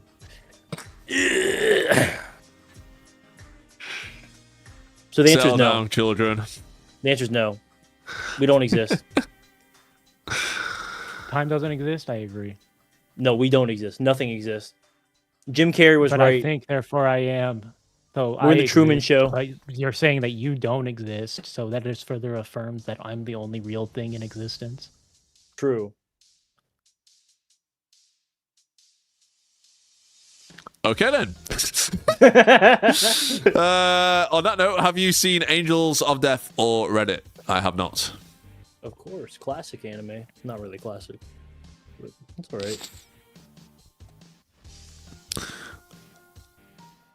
Let's see. Isn't Angels of Death anime? Yeah, it's all right. I just sort of remember what was it, an RPG Maker game? Yeah. Do you think we'll get vampires sometime in GT and make Himigami relevant for the first flipping time? I don't think we'll, because I would like to make a video about why vampires haven't been revealed, but I know that would get like no views. Kind of like my God's Right Seat video. But hey, maybe over time it will. But beside the point, I think keeping them a mystery is intentional by Kamachi. I think it's meant to, like, unlike Imagine Breaker, which has been explained, I think this is meant to be our, because we don't know. It kind of puts it in like Schrodinger's cat situation where you don't know if it's actually legit or not until vampires are revealed. Like Imagine Breaker only exists because supernatural powers exist. Otherwise, no one would know Imagine Breaker exists. And it's kind of that same situation with the vampires, so it's kind of like a parallel to Imagine Breaker. So I think I never used to get why Kamachi's never touched vampires again, but that's the way I can. And that explanation makes sense to me because that's like the core theme of the volume established from like Alice's conversation with Style. That makes a lot of sense to me now that I've thought about it over these years.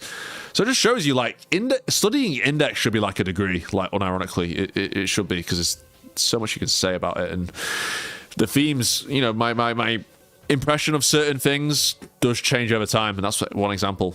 because I was like thinking, oh, maybe we should have this vampire arc, but maybe we shouldn't. Maybe we should keep them a mystery. Maybe there's value in having them as a mystery, where it's like we will never know. Man, you're such a nerd. The fuck? How dare you? Why they No, I make am fun not. of you for playing Halo. Actually, I believe the term is geek, not nerd. Oh, great. Here comes Aeon again, trying to tell us the difference between the Flood and the... I don't know anything else other than the Flood about Halo. Unironically, when I was in school, like, I the only Halo book I read was like the Halsey's journal that he got with Halo Reach Limited Edition. That was the only Halo book I read. I didn't read any of the books, so I was not even a book Did you nerd like of Halo. the Flood because of how it... for the same reason you like Index, where it uses the Bible as inspiration for its storytelling? No, not really. I just enjoyed playing the game and multiplayer, watch You my can't brother even have an interesting play it. backstory for why you do things. That's so sad. I just like shooting aliens as John Halo. Wow. So you're a xenophobe. Wow. Anyway,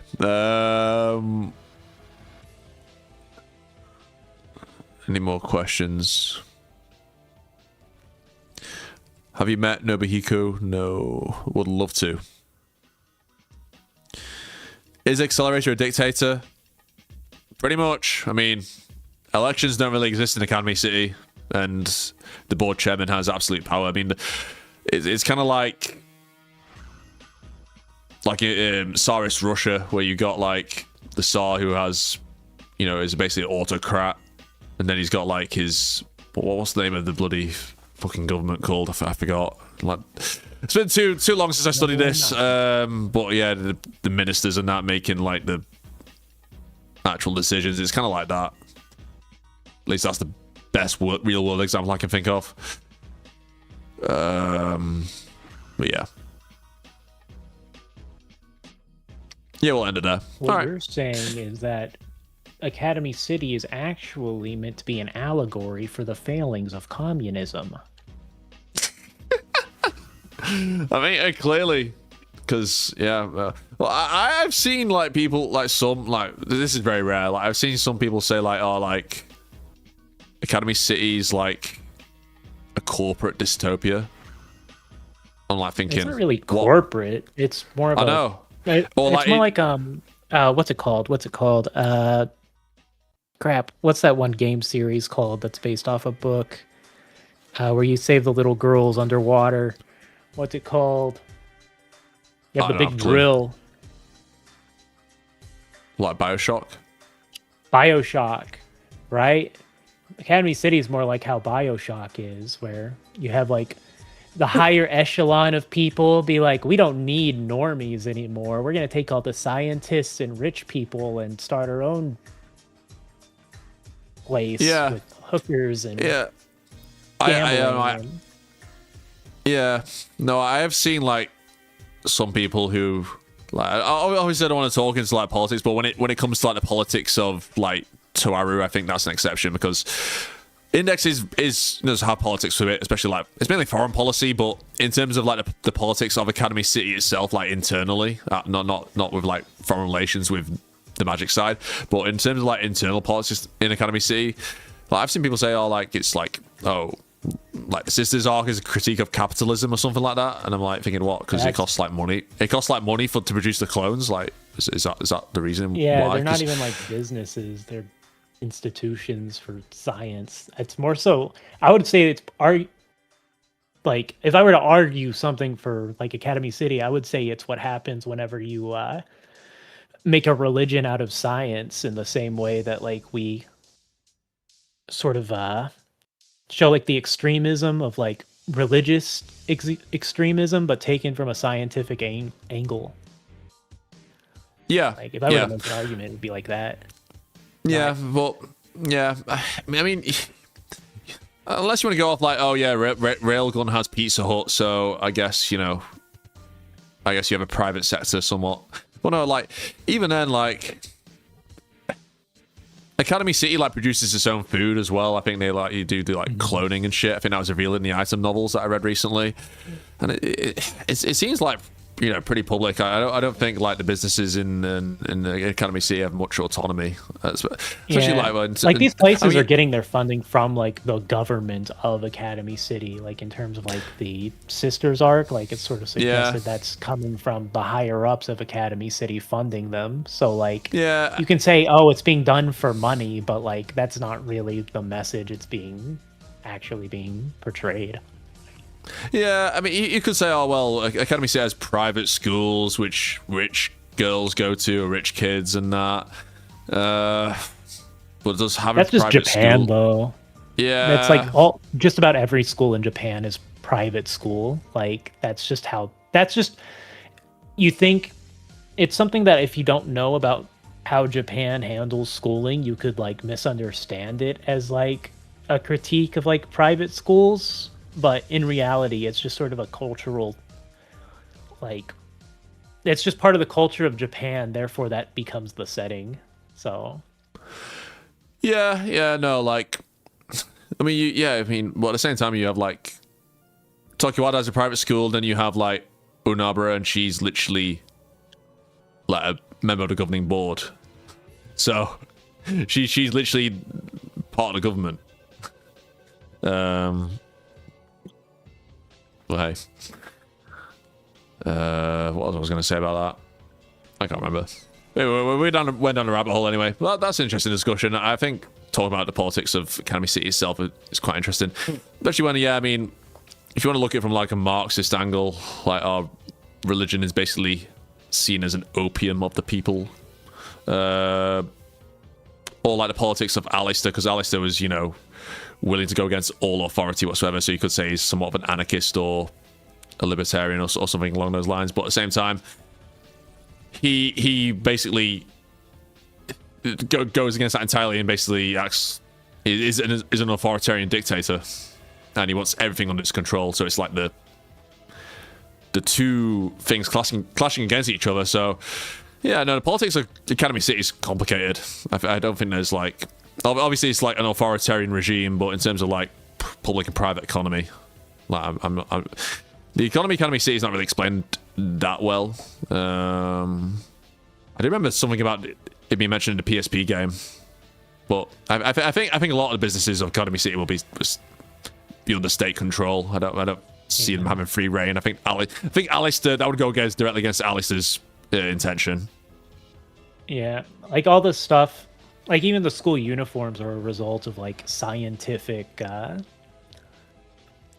like, experimentation, right? Like, Toma's able to walk around in Russia in just his school uniform. And it's like, oh, because of all the science stuff in Academy City, they can make the uniform. It's just like every aspect of Academy City is meant to progress science. So I assume all funding comes from that. Yeah. Of course. I mean, Alistair somehow became super rich after World War II, and then obviously buying a lot of land and having that real estate, I guess, also helps. But yeah. All right. That was an interesting discussion at the end. Anyway, we will call it a day. Make sure you subscribe to Othinus in the description, and Malcolm if you really want to. Yeah. And Malcolm if you really want to. Only if you want to, though. Yeah. I mean, if you don't want to see any videos, you can subscribe to Malcolm. But if you want to see videos, you can just subscribe to Othinus, who does make videos. Yeah, I do make videos. Yeah, no, I get it. The super chat didn't include me, so. All right, take care, guys. Looking forward to Genesis Testament 15 coming out next month. We'll definitely, I say definitely, we probably won't make a podcast about that because we haven't done 14 yet, but hey, you never know. We could do both at the same time? Great idea. I'm glad you said it, not me. All right. What? He said what? Huh? We'll roll with it. Anyway, see you guys. Been a blast as always. Enjoy where you are. Happy Easter, everyone. Happy Easter. Remember to like the video. Like the video. And subscribe. Subscribe to Malcolm, though. Only Malcolm. Hit no that one bell. else. No. The bell.